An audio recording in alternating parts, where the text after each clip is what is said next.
اللہ الصلاۃ والسلام علیک یا نبی اللہ وعلی آلک و اصحابک یا نور اللہ۔ مدنی چینل کے ناظرین، ماہ ربیع الاول شریف کی ایک اور صبح مبارک ہو۔ آج جمعے کا مبارک دن ہے۔ اللہ رب العالمین آج کے دن برسنے والی رحمتوں میں سے اپنا حصہ ہمیں عطا فرمائے اور دین و دنیا کی برکتیں اللہ رب العالمین ہمیں عطا فرمائے۔ ربیع النور شریف میں خوب جشن ولادت انشاءاللہ الکریم منانا ہے۔ آج بھی ایک موضوع کے ساتھ انشاءاللہ آپ کے ساتھ ہوں گے، لیکن آئیے پہلے درود پاک کی فضیلت سنتے ہیں۔ نبی پاک صاحب الاولاق صلی اللہ علیہ وآلہ وسلم نے ارشاد فرمایا، جو بندہ مجھ پر ایک مرتبہ درود پاک پڑھتا ہے اللہ پاک اس پر 10 رحمتیں نازل فرماتا ہے۔ صلو علی الحبیب صلی اللہ تعالی علی محمد صلی اللہ علیہ وسلم۔ مدنی چینل کے ناظرین، آئیے بڑھتے ہیں اپنے پہلے سیگمنٹ کی طرف، پیغام قرآن۔ آمد خیر الورا اعوذ باللہ من الشیطان الرجیم۔ اللہ کی پناہ مانگتا ہوں میں شیطان مردود سے۔ بسم اللہ الرحمن الرحیم۔ اللہ کے نام سے شروع جو نہایت مہربان رحمت والا ہے۔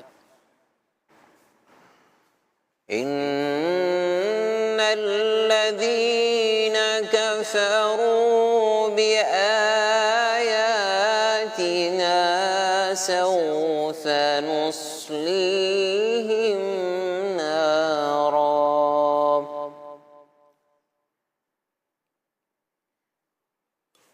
كلما نضجت جلودهم بدلناهم جلودا غيرها ليذوقوا العذاب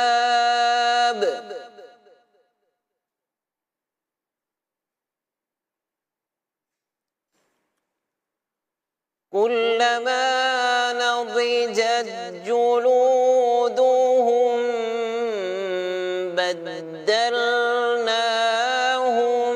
جلودا غيرها ليذوقوا العذاب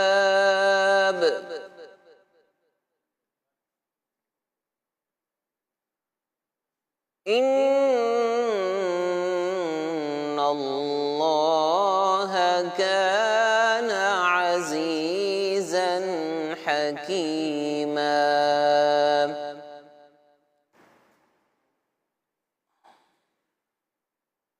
والذين آمنوا وعملوا الصالحات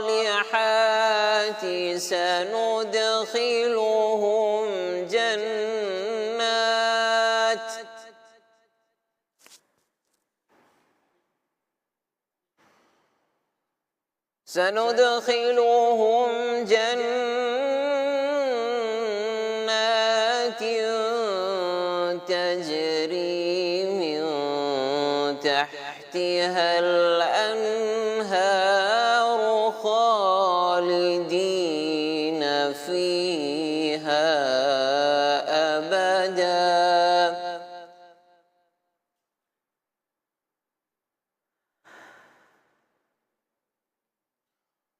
لهم فيها أزواج مطهرة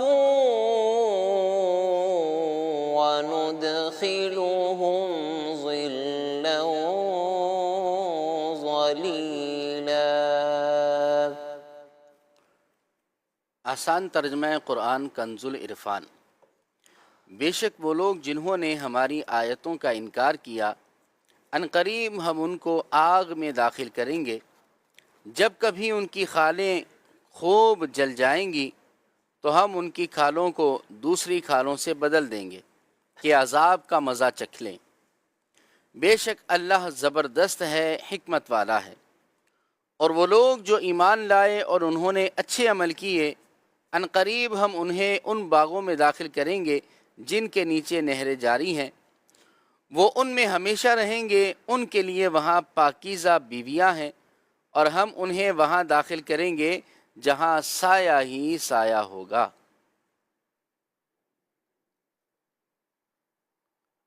والذین آمنوا وعملوا الصالحات سندخلهم جنات تجری من تحتها الأنهار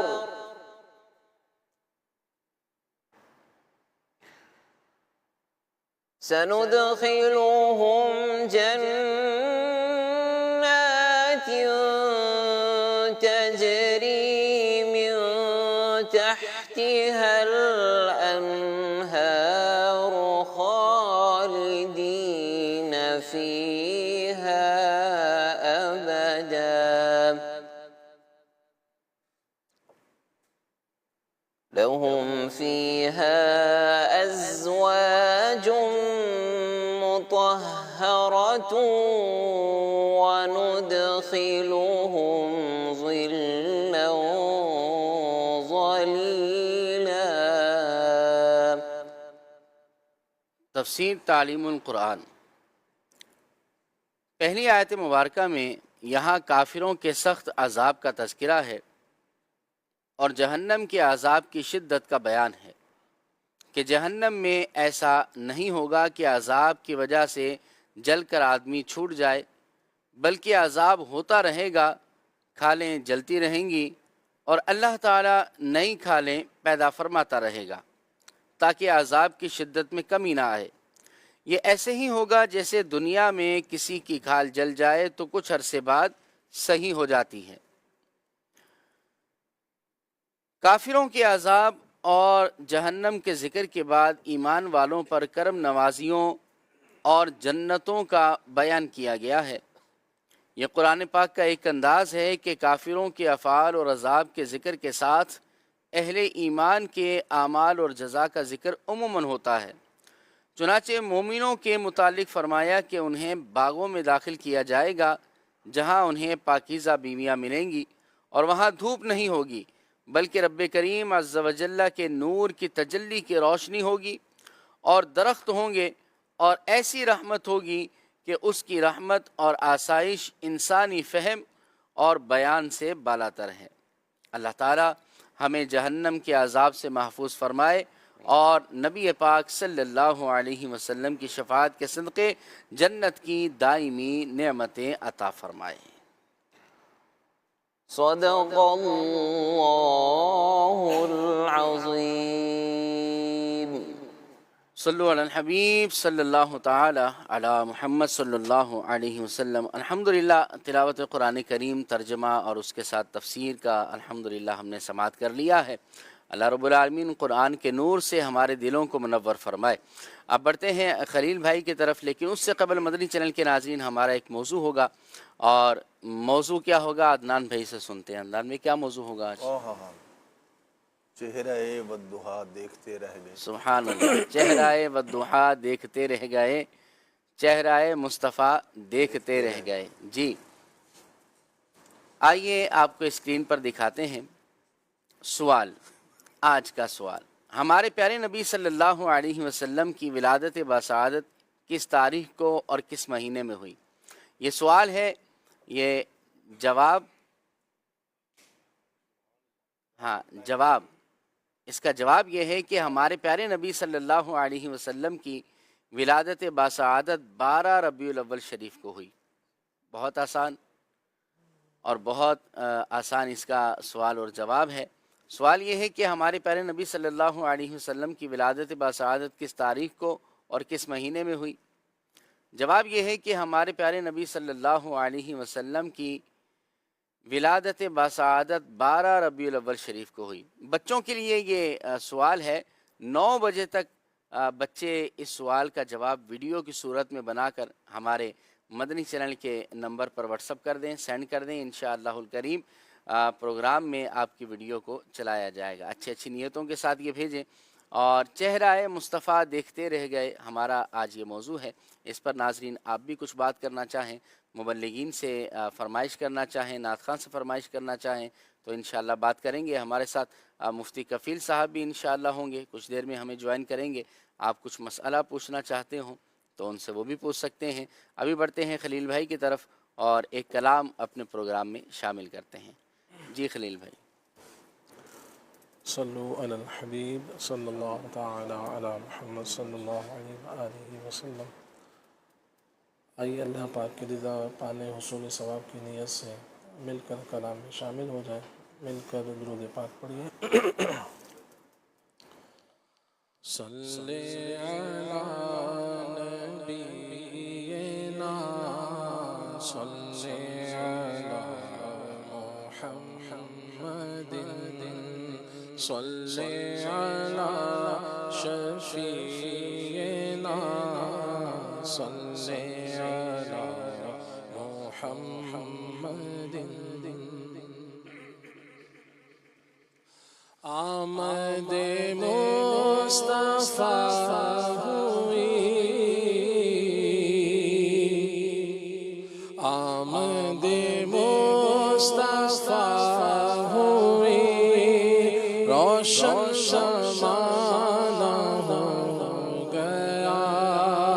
آمد مصطفیٰ ہوئی، روشن زمانہ ہو گیا، جس کے حضور ہو گئے اس کا زمانہ ہو گیا۔ صلی علی شفیعنا صلی علی محمد۔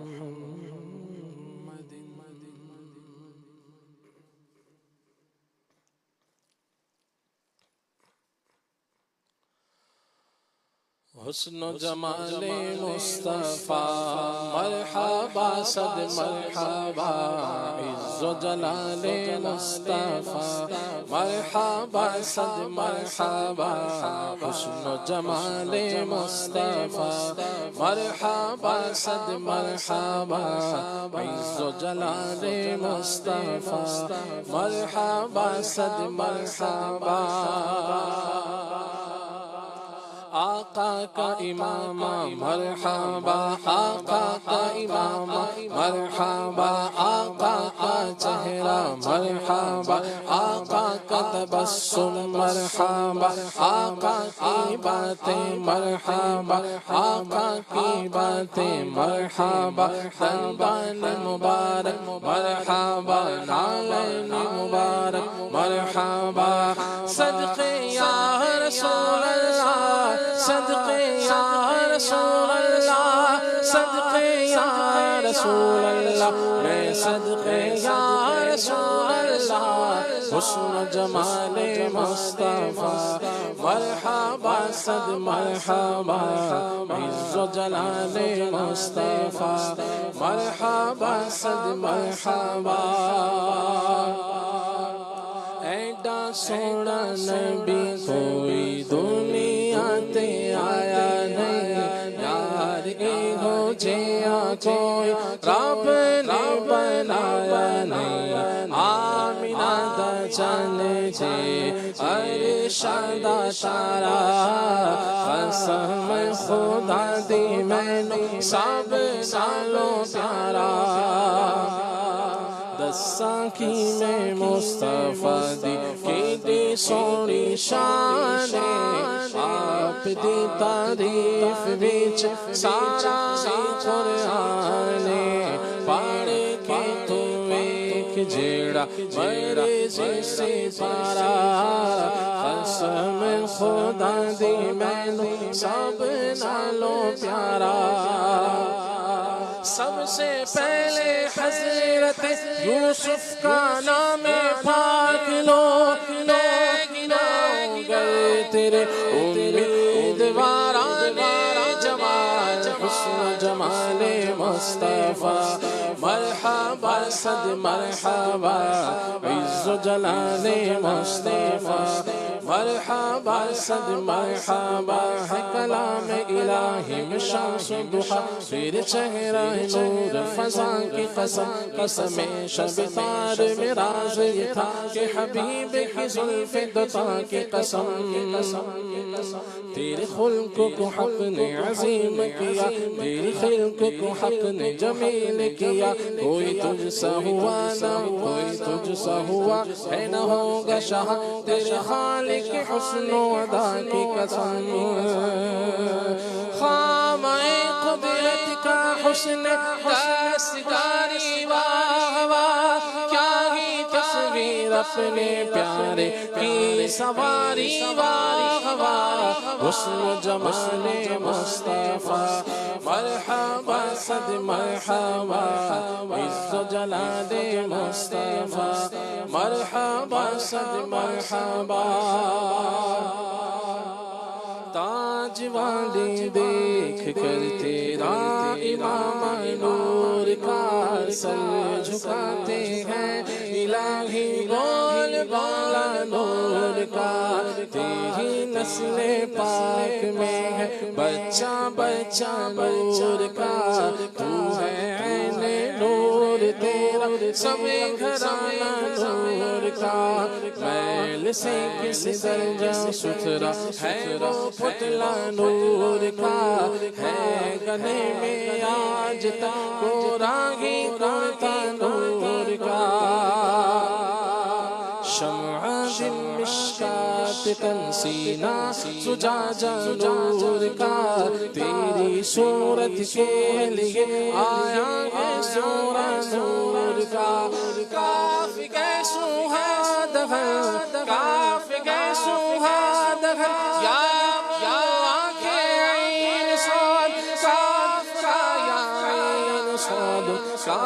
چہرہ نور کا حسن جمال مصطفیٰ مرحبا صد مرحبا عز و جلال مصطفیٰ مرحبا صد مرحبا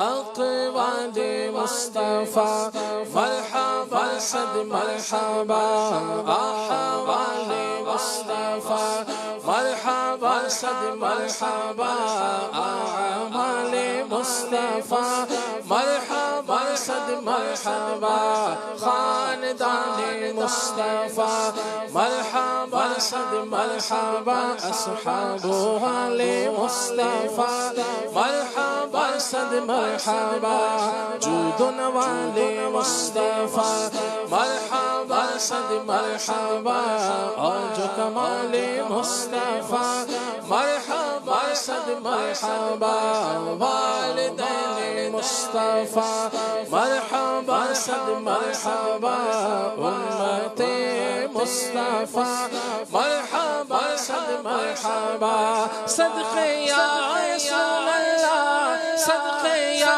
رسول اللہ صدقے یا رسول اللہ میں صدقے یا رسول اللہ حسن و جمال مصطفیٰ مرحبا صد مرحبا عز و جلال مصطفیٰ مرحبا صد مرحبا اس صورت نو میں جانا تھا جانا کہ جان جہانا تھا سچ آکھا دے رب دی میں شانا تھا جس شان تو شانا سب بنیا مکھ چند بدل شاشانی ہے رتھ چمک دلات نورانی ہے کلی زلفت اکھ مستانی ہے مخمور یقین مد بھریا صدقے یا رسول اللہ صدقے یا رسول اللہ میں صدقے یا رسول اللہ حسن و جمال مصطفیٰ مرحبا صد مرحبا عز و جلال مصطفیٰ مرحبا صد مرحبا نیچی آنکھوں کی شرم و حیا پر درود اونچی بینی کی رفعت پہ لا سلام جس سے تاریخ دل جگمگانے لگے اس چمک والی رنگت پہ لاکھوں سلام پتلی پتلی گلے قدس کی پتیاں ان لبوں کی نزاکت پہ لاکھوں سلام وہ زبان جس کو سب کن کی جی کہے اس کے نافذ حکومت پہ لاکھوں سلام اس کی باتوں کی لذت پہ لاکھوں درود اس کے خطبے کی ہے بت پہ لاکھوں سلام جس کی تصدیق سے روتے ہوئے ہنس پڑے اس تبسم کی عادت پہ لاکھوں سلام ہاتھ جس سمت اٹھانے کر دیا موجے بحر سماحت پہ لاکھوں سلام جس کو بار دعا لم کی پرواہ نہیں ایسے بازوں کی قوت پہ لاکھوں سلام نور کے چشمے چہرائے دریا بہے انگلیوں کی کرامت پہ لاکھوں سلام جس سہانی گھڑی چمکا طیبہ کا چاند اس دل افروز ساعت پہ لاکھوں سلام اللہ اللہ بچپنے کی پابند اس خدا بھاتی صورت پہ لاکھوں سلام جس سے خاری کوئے شیرائیں جبنے اس زلال حلاوت پہ لاکھوں سلام اے رضا خود صاحب اے رضا خود صاحب قرآن ماتا ہے حضور تجھ سے کب ممکن ہے پھر مدحت رسول اللہ کی حسن جمال مصطفیٰ مرحبا صد مرحبا عز و جلال مصطفیٰ مرحبا صد مرحبا عز و جلال مصطفیٰ مرحبا صد مرحبا سبحان اللہ۔ نبی پاک صلی اللہ علیہ وسلم کو اللہ رب العالمین نے بے شمار حسن و جمال عطا فرمایا۔ انسان کا جو چہرہ ہوتا ہے وہ اس کی پہچان ہوتی ہے، کیونکہ جب کسی کی طرف کوئی متوجہ ہوتا ہے تو گفتگو سے پہلے اس کا چہرہ ہی سامنے ہوا کرتا ہے، اور چہرہ جیسا ہوتا ہے پھر سامنے والے پر ویسا اس کا اثر بھی نظر آتا ہے۔ نبی پاک صلی اللہ علیہ وسلم کا چہرہ انور کیسا تھا؟ سبحان اللہ، قربان جائیے۔ سید اعلیٰ حضرت فرماتے ہیں کہ ہے کلام الہی میں شمس و ضحیٰ، تیرے چہرہ نور افزا کی قسم، اور قسم شب تار میں راز یہ تھا کہ حبیب کی زلف دوتا کی قسم۔ کہیں امام اہل سنت یہ تمنا کرتے نظر آتے ہیں کہ اٹھا دو پردہ دکھا دو چہرہ کہ نور باری حجاب میں ہے۔ کہیں سیدی اعلیٰ حضرت فرماتے ہیں کہ کاف گیسو ہا دہن یا ابرو آنکھیں عین صاد، اور کاف ہا یا عین صاد، ان کا ہے چہرہ نور کا۔ نبی پاک صلی اللہ علیہ وسلم کا چہرہ انور ایسا تھا کہ جو دیکھتا فدا ہو جاتا، حضور پہ قربان ہو جاتا، اور نبی پاک علیہ السلام کی غلامی کو اپنا اعزاز سمجھا کرتا، کیونکہ نبی کریم علیہ السلام ایسے حسین و جمیل ہیں، اللہ رب العالمین نے بے حساب آپ کو حسن و جمال عطا فرمایا ہے۔ انشاءاللہ الکریم حضور علیہ السلام کے چہرہ انور کی تابانیوں کے حوالے سے آج گفتگو کرنی ہے۔ ناظرین، آپ نے بھی اس میں حصہ لینا ہے، کوئی سوال کرنا ہو، کوئی بات کرنی ہو تو آپ کر سکتے ہیں، مفتی صاحب سے کوئی مسئلہ پوچھنا ہو وہ بھی آپ کر سکتے ہیں۔ حکیم خلیل صاحب بھی ہمارے ساتھ موجود ہیں، ان سے آپ کلام بھی پوچھ سکتے ہیں، سن سکتے ہیں، اور حکمت کے حوالے سے بھی، طب کے حوالے سے بھی بات کر سکتے ہیں۔ بڑھتے ہیں مفتی صاحب کی طرف۔ مفتی صاحب کیا فرماتے ہیں؟ بسم اللہ الرحمن الرحیم۔ نبی کریم صلی اللہ تعالیٰ علیہ وآلہ وسلم کا ذکر خیر ہے، اور خاص طور پہ آپ علیہ السلام کا حسن مصطفیٰ کہ اللہ پاک نے آپ کو تمام جہان کے اندر سب سے افضل و اعلیٰ بنایا، اور آپ علیہ السلام کو سب سے بڑھ کر حسن و جمال عطا فرمایا۔ سبحان اللہ۔ یوں تو دنیا کے اندر مشہور حسن جو ہے وہ حسن یوسف ہے، مگر اس حسن سے بھی بڑھ کر میرے نبی کریم صلی اللہ تعالیٰ علیہ وآلہ وسلم کا حسن ہے۔ جبھی تو کسی نے کہا ہے کہ حسن یوسف پہ کٹی مصر میں انگشت زنا، واہ واہ واہ، سر کٹاتے ہیں تیرے نام پہ مردان عرب۔ سبحان اللہ۔ کیا پیاری جو ہے وہ تمثیل اور تشبیہ جو ہے وہ دی ہے کہ حسن یوسف کے اوپر تو عورتوں نے جو ہے وہ اپنی انگلیاں کاٹی تھی، تو عورتیں تو ویسے ہی جو ہے وہ جذباتی ہو جاتی ہیں، ایموشنل ہو جاتی ہیں، لیکن نبی کریم صلی اللہ تعالیٰ علیہ وآلہ وسلم کا وہ حسن ہے کہ اس کے اوپر جو مردان عرب ہیں، ایک مرد اور پھر عرب کے قوی اور جناب جری اور بہادر جو مرد ہیں، انہوں نے آپ علیہ السلام کے حسن کو دیکھ کر اپنی گردنیں تک کٹوانے کے لیے تیار ہو گئے۔ انہوں نے اپنی گردنیں تک کٹوا دی۔ وہ حسن و جمال تھا آپ علیہ السلام کا، اور اللہ پاک نے آپ کو وہ حسن عطا فرمایا، وہ حسن عطا فرمایا کہ حقیقی معنوں میں آپ کا حقیقی حسن تو دنیا والے دیکھ ہی نہیں سکتے تھے، اسی لیے وہ ایک پردے کے اندر تھا، مگر اس پردے کے اندر بھی جو حسن کا اظہار ہوا کہ صحابہ کرام فرماتے ہیں کہ نبی کریم صلی اللہ تعالیٰ علیہ وآلہ وسلم جب گفتگو فرماتے تھے تو آپ کے دانتوں سے نور جو ہے وہ نکلا کرتا تھا۔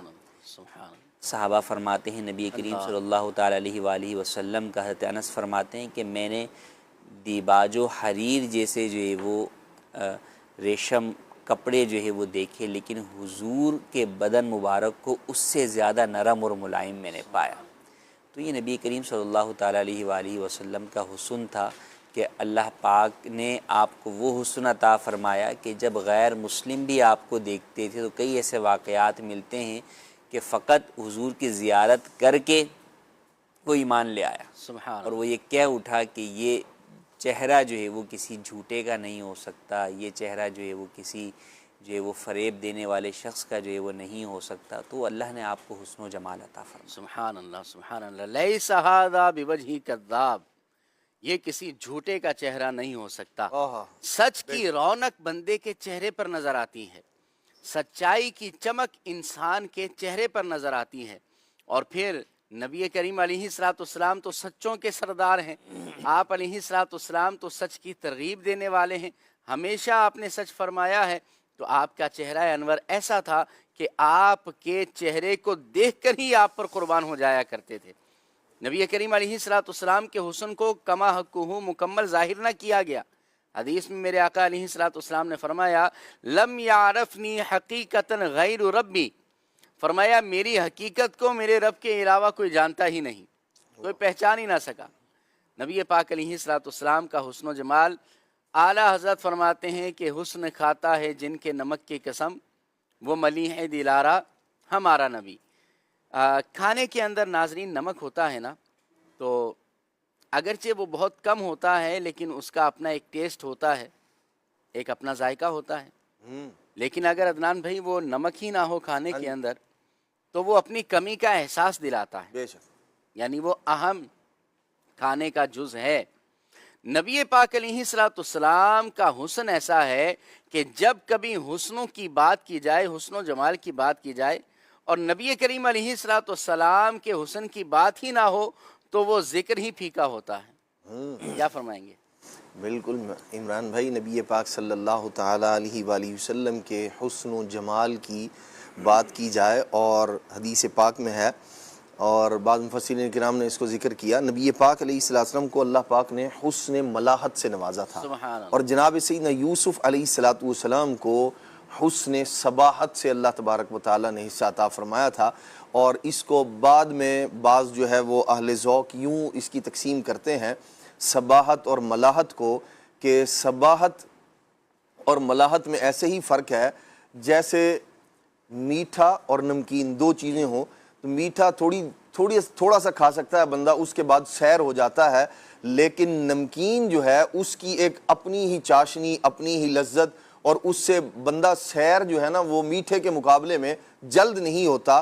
تو نبی پاک صلی اللہ ایک فرق یوں بھی بیان کیا جاتا ہے کہ حسن صباحت یہ ہے کہ بندہ نگاہ جو ہے نا جس اس چہرے پر جس کو حسن صباحت سے نوازا گیا ہے, جس پر نگاہ جما نہ سکے, اور ملاحت کہا جاتا ہے اس چہرے کو اگر نگاہ پڑ جائے تو پھر ہٹا نہ سکے بندہ. اور نبی پاک صلی اللہ تعالیٰ علیہ وآلہ وسلم کا مبارک حسن ایسا ہی تھا, جو ایک بار دیکھتا تھا وہ بار بار دیکھنے کی طلب رکھتا تھا, اور جس نے بار بار دیکھا وہ 1000 بار دیکھنے کی طلب رکھتا تھا. جس نے خواب میں دیکھا وہ کہتا تھا کہ مجھے جو ہے وہ بیداری میں نظر آئے کاش. حضرت پیر مہر علی شاہ صاحب رحمۃ اللہ تعالیٰ علیہ, آپ کا یہ جو مشہور زمانہ کلام ہے اج سکھ متراں دی ودھیری ہے کیوں دلڑی اداس گھنیری ہے, تو اس کا جو سبب ہے اس کو لکھنے کا, وہ نبی پاک صلی اللہ تعالیٰ علیہ وآلہ وسلم کی وادی ہمراہ میں آپ نے زیارت سے مشرف ہوئے, اور وہ حسن و جمال نبی پاک علیہ الصلوۃ والسلام کا ملاحظہ کیا, کلام لکھا, اور پھر اس کے اندر پھر فریاد بھی کرتے ہیں, وادی ہمراہ میں مجھ سے میٹھی باتیں کی تھی یا رسول اللہ صلی اللہ علیہ وسلم, اپنا برد یمن جو ہے اپنے چہرے انور سے ہٹائیے تاکہ میں پھر آپ کی زیارت سے مشرف ہو سکوں. تو نبی پاک صلی اللہ تعالیٰ علیہ وآلہ وسلم کا جو حسن ہے وہ بے شک بے مثل اور بے مثال ہے. اور ایک روایت کے اندر نبی کریم صلی اللہ تعالیٰ علیہ وآلہ وسلم نے فرمایا حضرت سیدنا یوسف علیہ الصلوۃ والسلام کو حسن کل عطا کیا گیا ہے, اور بقیہ جو یعنی یوں کہہ لیجئے سمجھانے کے لیے کہ اگر کل حسن کے 10 حصے کیے جائیں تو 9 حضرت یوسف علیہ الصلوۃ والسلام کو عطا کیے, اور ایک حسن کا حصہ اللہ کریم نے ساری مخلوق کو عطا فرمایا. یہاں مفسرین کرام نے محدثین اعظام نے لکھا کہ یہ جو نبی کریم علیہ الصلوۃ والسلام نے ارشاد فرمایا 9 حصے حضرت یوسف علیہ الصلوۃ والسلام کو عطا فرمائے گویا اور ایک حصہ ساری مخلوق کو, تو اس میں نبی پاک علیہ الصلوۃ والسلام خود مستثنا ہے, اللہ کے محبوب علیہ الصلوۃ والسلام اس کے اندر نہیں ہے. اس لیے 9 حصے یوسف علیہ السلام کو, ایک حصہ جو ہے وہ مخلوق میں سے بقیہ ساری مخلوق کو, اور نبی پاک علیہ السلام کو حسن کل کا مظہر بنایا اللہ تبارک و تعالیٰ نے. ہاں یہ الگ بات ہے, جیسے شاہ ولی اللہ محدث دہلوی رحمۃ اللہ تعالیٰ علیہ آپ ذکر فرماتے ہیں اپنے والد گرامی کا خواب, کہتے ہیں کہ نبی پاک علیہ السلام کی زیارت ہوئی میرے والد گرامی کو, اور انہوں نے پوچھا یا رسول اللہ صلی اللہ علیہ وسلم میں یوسف علیہ السلام کے حسن کا ذکر پڑھتا ہوں تو ان کو تو اللہ پاک نے ایسا حسن و جمال عطا فرمایا تھا, یا رسول اللہ صلی اللہ علیہ وسلم ویسی کیفیات ویسا انداز آپ کے بارے میں لوگوں کا میں نہیں پڑھتا, نہیں جو ہے وہ میری نظر سے گزرتا. تو نبی پاک صلی اللہ تعالیٰ علیہ وآلہ وسلم نے فرمایا اللہ تبارک و تعالیٰ نے میرا جو حسن و جمال ہے اس پر بے شمار پردے ڈال کر مجھے بھیجا. فرمایا اگر ایسا نہ ہوتا مخلوق میں سے کوئی ایک چہرہ مصطفیٰ کی طرف نگاہ کرنے کی تاب نہ رکھتا. اور اس کو یوں بھی سمجھا جا سکتا ہے کہ اللہ کے پیارے محبوب صلی اللہ تعالیٰ علیہ وآلہ وسلم کو اللہ پاک نے وہ سب اوصاف عطا فرمائے ہیں, ان میں سے بے شمار اوصاف عطا کیے ہیں جو پہلے انبیاء کرام علیہ الصلوۃ والسلام کو عطا فرمائے ہیں. جناب سیدنا یوسف علیہ الصلوۃ والسلام کا حسن و جمال اس کی بھی اپنی بات ہے. حضرت موسیٰ علیہ الصلوۃ والسلام کا حسن و جمال اور حضرت نوح علیہ الصلوۃ والسلام کا حسن و جمال جو روایات میں ذکر کیا گیا, حضرت نوح علیہ الصلوۃ والسلام اور میرے پیارے آقا صلی اللہ علیہ وسلم نوح علیہ الصلوۃ والسلام کے بھی آقا ہیں, اور حضرت سیدنا یوسف علیہ الصلوۃ والسلام کے بھی آقا و مولا ہیں. آپ دیکھیے ان کا حسن کیسا تھا. نوح علیہ الصلوۃ والسلام کے بارے میں یہ ہے کہ جب کشتی میں سوار ہوئے نا آپ کو اللہ تبارک و تعالیٰ نے ایسا حسن عطا فرمایا تھا جس میں روشنی انوار و تجلیات کی اتنی کثرت تھی کہ آپ چہرے پر جو ہے نا وہ کپڑا ڈال کے رکھتے تھے, نقاب کیا کرتے تھے. جب آپ اس چہرے انور سے نقاب کو اٹھایا کرتے تھے, جب لوگ کشتی کے اندر بھوک سے جو ہے وہ کھانے پینے کی چیزیں ختم ہو گئی تو اب حضرت نوح علیہ السلام کی بارگاہ میں عرض کی کہ جی ہمارے پاس کھانے پینے کے لیے ختم ہو گیا. تو حضرت نوح علیہ السلام نے سب لوگوں کو ایک جگہ جمع کیا اور آپ نے چہرے انور سے نقاب اٹھایا. جس نے آپ کے چہرے کی زیارت کی بھوک بھی ختم ہوگی, پیاس بھی ختم ہوگی اس کی. حضرت نوح علیہ السلام کا حسن و جمال ایسا ہے. موسیٰ علیہ السلام کا حسن و جمال جب آپ نے اللہ تبارک و تعالیٰ کے وہ جو دیدار کی تجلی سے مشرف ہوئے اور جب آپ جو ہے وہ زمین پر تشریف لے آئے تھے کوہ طور پر, اس کے بعد چہرہ انور کی صباحت ملاحت انوار تجلیات اتنے بڑھ چکے تھے جو بندہ نگاہ بھر کے آپ کو دیکھ لیتا تھا وہ نابینا ہو جایا کرتا تھا۔ اللہ اکبر۔ تو حضرت موسیٰ علیہ السلام چہرے انور پر جو ہے وہ کپڑا ڈال کے رکھا کرتے تھے، ایسا جو ہے وہ اہتمام انتظام فرمایا کرتے تھے تاکہ لوگ جو ہے نا وہ نابینا ہونے سے بچ جائیں۔ جنہوں نے اللہ تبارک و تعالیٰ کے نور کی تجلی کو ملاحظہ کیا، جو دیکھا سو دیکھا، صحیح۔ اور اس کے بعد آپ زمین پر تشریف لے آئے، ان کے چہرے انور پر انوار کی اس قدر تجلیات کا ظہور ہوتا تھا۔ اور جنہوں نے اپنے رب کو بے حجاب دیکھا اور ایسے دیکھا کہ قاب قوسین او ادنا والا معاملہ ہے، ان کے چہرے منور پر انوار و تجلیات کی کتنی کثرت ہوگی۔ یہ اللہ تبارک و تعالیٰ کا فضل ہے، کرم ہے کہ اس نے اپنے محبوب علیہ السلام کو ایسا حسن عطا کر کے بھیجا ہے، اس باوجود اتنی کثرت کے کہ اگر نبی پاک علیہ السلام کا چہرہ انور نہ دیکھ پاتے تو یعنی ایسی کیفیت ہوتی، تو وہ جو دیکھ کر صحابیت کے شرف پر فائز ہوتے ہیں، جو ان کی محفل و مجالس میں بیٹھ کر صحابیت کا شرف پاتے ہیں، لوگ اس شرف سے محروم ہو جاتے، اور چہرہ مصطفیٰ کی جانب کوئی شخص نگاہ نہ کر سکتا۔ اللہ تبارک و تعالیٰ نے یہ فضل کیا ہے، کرم کیا ہے کہ حضور علیہ السلام کے نور کو پردے ڈال کر پھر اللہ تبارک و تعالیٰ نے زمانے میں آپ کا ظہور فرمایا ہے، اور چہرہ جو ہے وہ پورے جسم کی یوں کہہ لیں جان ہوا کرتا ہے حسن و جمال کے اعتبار سے۔ نبی پاک علیہ السلام کا مبارک حسن تو وہ ہے، چہرہ تو حسن و جمال کا مظہر عتم ہوا کرتا ہے، لیکن نبی پاک علیہ السلام کا تو ایک ایک عضو ایسا ہے، ان کا تو ناخن پا بھی ایسا ہے کہ صحابہ کرام علیہ مردوان ہوں یا بعد کے لوگ ہوں، وہ نبی پاک علیہ السلام کے ناخن مبارک پر بھی اپنی جان فدا کرنے کے لیے تیار ہیں۔ وہ بھی ناخن پا بھی، اعلیٰ حضرت رحمۃ اللہ تعالیٰ کا جیسے شعر ہے، ناخن پا کو بھی تشبیہ دیتے ہیں چاند کے ساتھ، کہ جیسے چاند روشن اور چمکدار ہے، ایسے ہی نبی پاک علیہ السلام کا ناخن پا ہے۔ دل اپنا بھی شیدائی ہے اس ناخن پا کا، اتنا بھی مہ نو پہ نہ اے چرخ کوہن پھول۔ سبحان اللہ۔ تو نبی پاک صلی اللہ تعالیٰ علیہ وآلہ وسلم کا جو حسن ہے، جمال ہے، چہرہ مصطفیٰ تو حسن و جمال کی آن بان اور شان کو ظاہر کرتا ہے۔ نبی پاک علیہ السلام کے تو پاؤں مبارک کی انگلی ایسے حسن و جمال اور تناسب کے اندر تھی۔ حضرت میمونہ رضی اللہ تعالیٰ عنہ فرماتی ہیں انہوں نے بچپن میں نبی پاک علیہ السلام کو سواری پر دیکھا تھا، اور بعد میں انہوں نے پھر نبی پاک علیہ السلام کے اس حسن جمال کو بیان کیا۔ کہتی ہیں میں نے وہ جو نبی پاک علیہ السلام کی مبارک انگلی، پاؤں مبارک کی چھوٹی انگلی، فرماتی ہیں اس کا حسن و جمال، اس کا تناسب، اس کا جو ہے وہ خوبصورتی کے اندر وہ اپنی مثال آپ تھی۔ فرماتی ہیں میں نے اس وقت دیکھا تھا لیکن آج تک اس حسن و جمال کو میں بھلا نہیں سکی۔ سبحان اللہ، سبحان اللہ۔ لم ارا مثلہ قبلہ ولا بعدہ۔ بہت ساری روایات ہیں جس کا مفہوم چند روایات کے یہ الفاظ بھی ہیں کہ دیکھنے والے کہا کرتے کہ آپ جیسا حسین و جمیل میری آنکھ نے نہ کبھی پہلے دیکھا نہ بعد میں کبھی دیکھا۔ حضرت حسان بن ثابت رضی اللہ تعالیٰ عنہ ارشاد فرماتے ہیں نا، وَأَحْسَنُ مِنْكَ لَمْ تَرَ قَطُّ عَيْنِي، یا رسول اللہ آپ جیسا حسین و جمیل میری آنکھ نے کبھی دیکھا ہی نہیں۔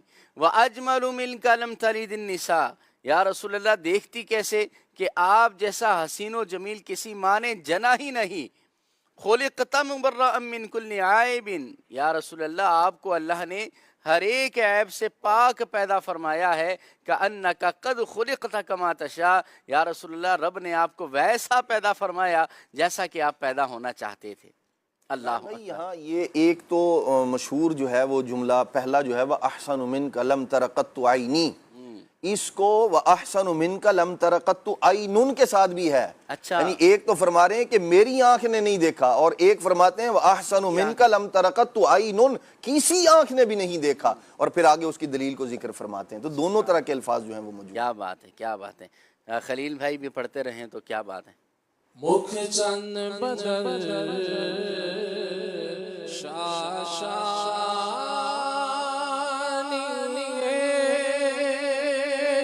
متھے چمک دلاٹ نورانی، مکھ چند بدل شاشانی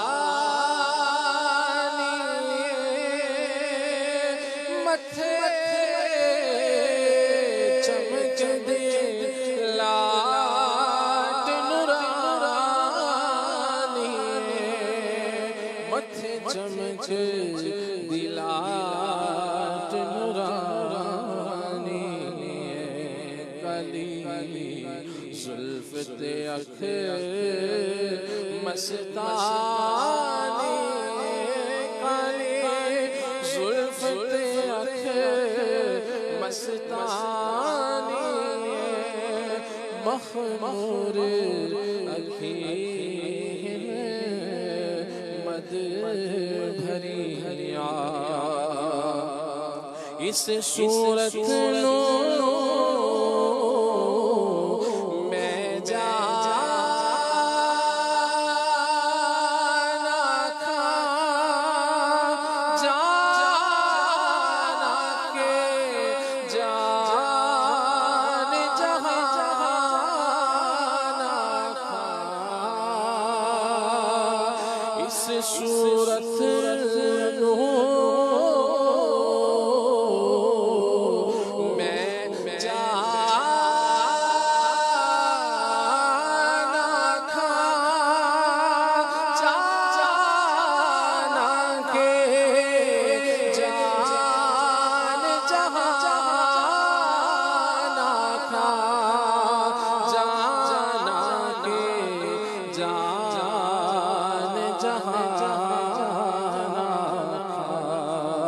سچ آنکھیں تیرا دی میں شانہ سچ آنکھیں تیرا دی میں شانہ جس شان تو شانہ سب بنیا سچ آنکھیں تیرا دی میں شانہ جس شان تو شانہ سب سبحان اللہ۔ نبی پاک علیہ السلام کا جلوہ زیبا اللہ رب العالمین ہمیں دنیا میں بھی دیکھنے کی توفیق عطا فرمائے۔ سنا ہے آپ ہر عاشق کے گھر تشریف لاتے ہیں، کبھی میرے بھی گھر میں ہو چراغا یا رسول اللہ۔ ان آنکھوں کا ورنہ کوئی مصرف ہی نہیں ہے، سرکار تمہارا رخ زیبا نظر آئے۔ اے کاش کبھی ایسا بھی ہو خواب میں میرے ہوں جس کی غلامی میں وہ آقا نظر آئے۔ نبی پاک علیہ السلام اپنی زیارت سے ہمیں شرف عطا فرمائے اور قیامت میں بھی نبی پاک علیہ السلام کی زیارت اللہ پاک ہمیں عطا فرمائے۔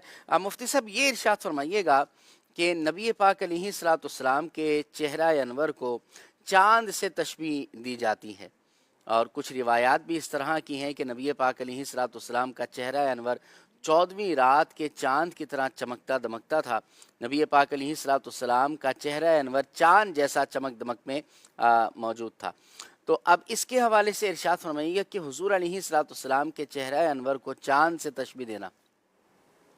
نبی کریم صلی اللہ تعالیٰ علیہ وآلہ وسلم کو صحابہ کرام علیہم رضوان نے آپ کے حسن و جمال کو بیان کرنے کے لیے مختلف تشبیہات جو ہے وہ دی ہیں، لیکن علماء فرماتے ہیں کہ وہ تمام تشبیہات جو ہے وہ تقریبی ہیں، سمجھانے کے لیے ہیں کہ اس کے جو ہے وہ قریب ہے، ورنہ حقیقتاً حضور اکرم صلی اللہ تعالیٰ علیہ وآلہ وسلم جیسا حسن جو ہے وہ کسی چیز میں موجود نہیں ہے۔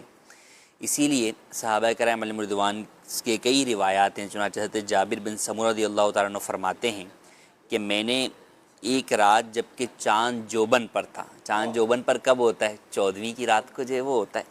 فرماتے ہیں کہ میں وہاں موجود تھا اور نبی کریم صلی اللہ تعالیٰ علیہ وآلہ وسلم بھی تشریف فرما تھے، اور اس وقت آپ صلی اللہ تعالیٰ علیہ وآلہ وسلم سرخ دھاری دار چادر زیب تن فرمائے ہوئے تھے۔ فرماتے ہیں میں کبھی نبی کریم صلی اللہ علیہ وسلم کی طرف دیکھتا اور کبھی 14ویں کے چاند کی طرف دیکھتا تو قسم سے مجھے اللہ کے نبی علیہ السلام جو ہے وہ چاند سے زیادہ حسین لگ رہے تھے۔ اکبر اللہ۔ وہ کسی نے کہا نا کہ چاند کی طرح ان کو ہم کہیں تو مجرم ہے کیونکہ ان کی چوکھٹ پر چاند خود سوالی ہے. یہ مفتی صاحب. تو نبی کریم صلی اللہ تعالیٰ علیہ وسلم کے حسن کو علماء نے بیان فرمایا، اور اس کے اندر ہم اگر دیکھیں تو یہ فرمایا کہ جتنی بھی تمام تشریحات یا تشبیہات بیان کی گئیں، یہ تمام جو ہے وہ حضور کے حسن کو گویا کہ سمجھانے کے لیے کی گئیں، کہ دنیا کے اندر جو چیز سب سے زیادہ حسین ہے اس سے تشبیہ دے کے بتایا گیا کہ دیکھو اس جیسا ہے، مگر وہ نہیں ہے، ویسا نہیں ہے، اس سے کہیں بڑھ کر اعلیٰ اور عرفہ ہے حضور کا حسن. اسی لیے حضرت ابو ہریرہ فرماتے ہیں کہ آپ علیہ السلام کا جسم مبارک ایسا تھا گویا کہ چاندی سے ڈھالا گیا ہے. سبحان اللہ. سبحان. تو صحابہ نے نبی کریم صلی اللہ تعالیٰ علیہ وآلہ وسلم کے حسن کو جو ہے وہ کئی مثالوں کے ذریعے سے سمجھانے کی کوشش کی. جیسے ایک روایت کے اندر ہے کہ کسی نے حضرت برا بن عازب سے پوچھا کہ کیا نبی کریم صلی اللہ تعالیٰ علیہ وسلم کا چہرہ جو ہے وہ تلوار کی مثل تھا؟ اب تلوار کی مثل سے مراد کیا ہے کہ جو تلوار ہوتی ہے بڑی وہ چمک رہی ہوتی ہے، تو اگر وہ لوہے کی یا اسٹیل کی بھی ہو تو وہ کتنی خوبصورتی اس کے ساتھ چمک رہی ہوتی ہے. تو فرمایا نہیں. کہا پھر کیسا تھا؟ کہا بل مثل القمر، بلکہ مہتاب کی مثل تھا، یعنی چاند کی مثل جو ہے وہ تھا. اسی طرح ایک اور روایت کے اندر ہے کہ فرماتے ہیں ایک صحابی کہ میں نے نبی کریم صلی اللہ تعالیٰ علیہ وآلہ وسلم کے پاس تھا. صحابیہ فرماتی ہیں کہ حضور کے حسن و جمال کی وجہ سے میں نے حضور کو جگانا مناسب نہ سمجھا. میں حضور کے آہستہ قریب ہوئی اور حضور کے سینہ مبارکہ پر ہاتھ رکھا تو آپ صلی اللہ علیہ وسلم جو ہے وہ مسکرا پڑے اور آنکھیں کھول کر میری طرف دیکھنے لگے. اور پھر فرماتی ہیں کہ جب حضور میری طرف دیکھنے لگے اور مسکرائے تو حضور اکرم صلی اللہ تعالیٰ علیہ وسلم کی آنکھوں سے ایک نور نکلا جو آسمان کی بلندیوں میں جا کر پھیل گیا. اسی طرح ایک اور حدیث پاک ہے جس کے اندر نبی کریم صلی اللہ تعالیٰ علیہ وسلم کے حسن کے بارے میں فرماتے ہیں، جیسے کہ عدنان بھائی نے بھی ذکر کیا کہ حضور کا جو حقیقی حسن تھا وہ تو ظاہر ہی نہیں ہوا. فرمایا کہ لم یظہر لنا تمام حسنہ، حضور کا تمام حسن ظاہر نہ ہوا، کیونکہ اگر حضور کا تمام حسن ظاہر ہو جاتا تو آنکھیں جو ہے وہ اس کو دیکھنے کی طاقت نہ رکھتی. حضرت حسان بن ثابت رضی اللہ تعالیٰ عنہ جن کا آپ نے یہ شعر پڑھا کہ وَأَحْسَنُ مِنْكَ لَمْ تَرَ قَطُّ عَيْنِي، وہ خود فرماتے ہیں نبی کریم صلی اللہ تعالیٰ علیہ وسلم کے حسن کی میں تاب نہ لا پاتا تھا، بلکہ میں جب بھی حضور کو دیکھتا تھا تو اپنی ہتھیلیاں آنکھوں پہ رکھ کر حضور کی زیارت کیا کرتا تھا، کیونکہ مجھے یہ خوف تھا کہ کہیں میری آنکھیں جو ہے وہ حضور کے حسن کے وجہ سے زائل نہ ہو جائیں. تو یہ نبی کریم صلی اللہ تعالیٰ علیہ وسلم کا حسن و جمال تھا جسے صحابہ کرام علیہم رضوان نے مختلف تشبیہات کے ذریعے سے سمجھانے کی کوشش کی. آسمان تیرے تلووں کا نظارہ کرتا، آسمان تیرے تلووں کا نظارہ کرتا، روز ایک چاند تصدق میں اتارا کرتا، روز ایک چاند تصدق میں اتارا کرتا. عمران بھائی، حضرت سیدنا جابر رضی اللہ تعالیٰ عنہ والی جو روایت ہے اس میں آپ نے فرمایا ہوا احسن عندی من القمر، نبی پاک صلی اللہ علیہ وسلم کا چہرہ انور، حضور کا حسن و جمال میرے نزدیک چاند سے زیادہ تھا. مفتی احمد خان نعیمی رحمۃ اللہ تعالی اس کے تحت فرماتے ہیں ان حضرات کی نگاہ حقیقت بین تھی. یہ صرف محبت میں عقیدت میں نہیں کہا انہوں نے، فرماتے ہیں حقیقت میں چہرہ مصطفی چاند سے کہیں زیادہ حسین ہے. کیوں ہے؟ اب وجوہات گنوا رہے ہیں. فرماتے ہیں کہ چاند صرف رات میں چمکے، چاند صرف رات میں چمکے، یہ چہرہ دن رات چمکے. سبحان اللہ. فرماتے ہیں چاند صرف 3 رات چمکے، جب پورا ہو جاتا ہے فرماتے ہیں یہ چہرہ ہمیشہ ہر دن رات چمکے. اللہ. پھر فرماتے ہیں چاند جسموں پر چمکے، یہ چہرہ دلوں پر بھی چمکے. سبحان اللہ. چاند ہمارے ظاہر کو منور کرتا ہے، لیکن حضور علیہ السلام کا چہرہ منور ظاہر کو بھی منور کرتا ہے اور بندے کے باطن کو بھی روشن و منور کر دیتا ہے. فرماتے ہیں کہ چاند نور ابدان دے، یہ چہرہ نور ایمان دے. فرماتے ہیں چاند گھٹے بڑھے، کبھی کم ہوتا ہے، کبھی زیادہ ہوتا ہے، کبھی بڑھتا ہے، کبھی جوبن پہ پہنچتا ہے، ارشاد فرماتے ہیں یہ چہرہ گھٹنے سے محفوظ رہے، اللہ چاند کو گرہن لگے یہ کبھی نہ گہے، چاند سے عالم اجسام کا نظام قائم ہے، حضور سے عالم ایمان کا نظام قائم ہے۔ سبحان اللہ۔ فرماتے ہیں حضور انور کا چاند سے زیادہ حسین ہونا صرف ان کی عقیدت میں نہ تھا بلکہ واقعہ یوں ہی ہے، حقیقت یہی ہے، چاند دیکھ کر کسی نے اپنے ہاتھ نہ کاٹے، فرماتے ہیں چاند دیکھ کر کسی نے اپنے ہاتھ نہ کاٹے، حسن یوسف دیکھ کر زنان مصر نے اپنے ہاتھ کاٹ لیے، اور حسن یوسفی سے حسن محمد کہیں افضل ہے، لہٰذا حضرت جابر کا یہ فرمان بالکل درست ہے۔ سبحان نبی پاک صلی اللہ تعالیٰ علیہ وآلہ وسلم کو واقعی اللہ تبارک و تعالیٰ نے جو حسن و جمال عطا فرمایا ہے، اور چہرہ مبارک کا جو حسن اللہ تبارک و تعالیٰ نے آپ کو عطا فرمایا، وہ آپ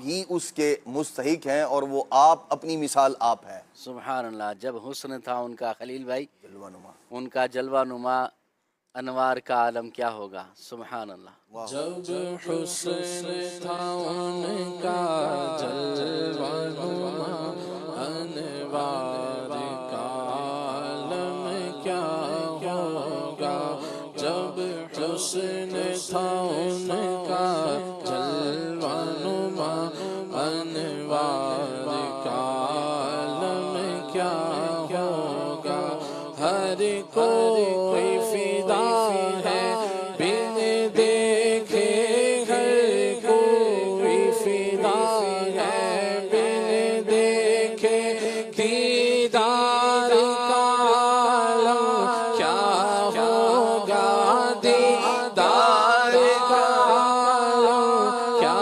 ہوگا، جب حسن تھا ان کا جلوہ نما انوار کا عالم کیا ہوگا۔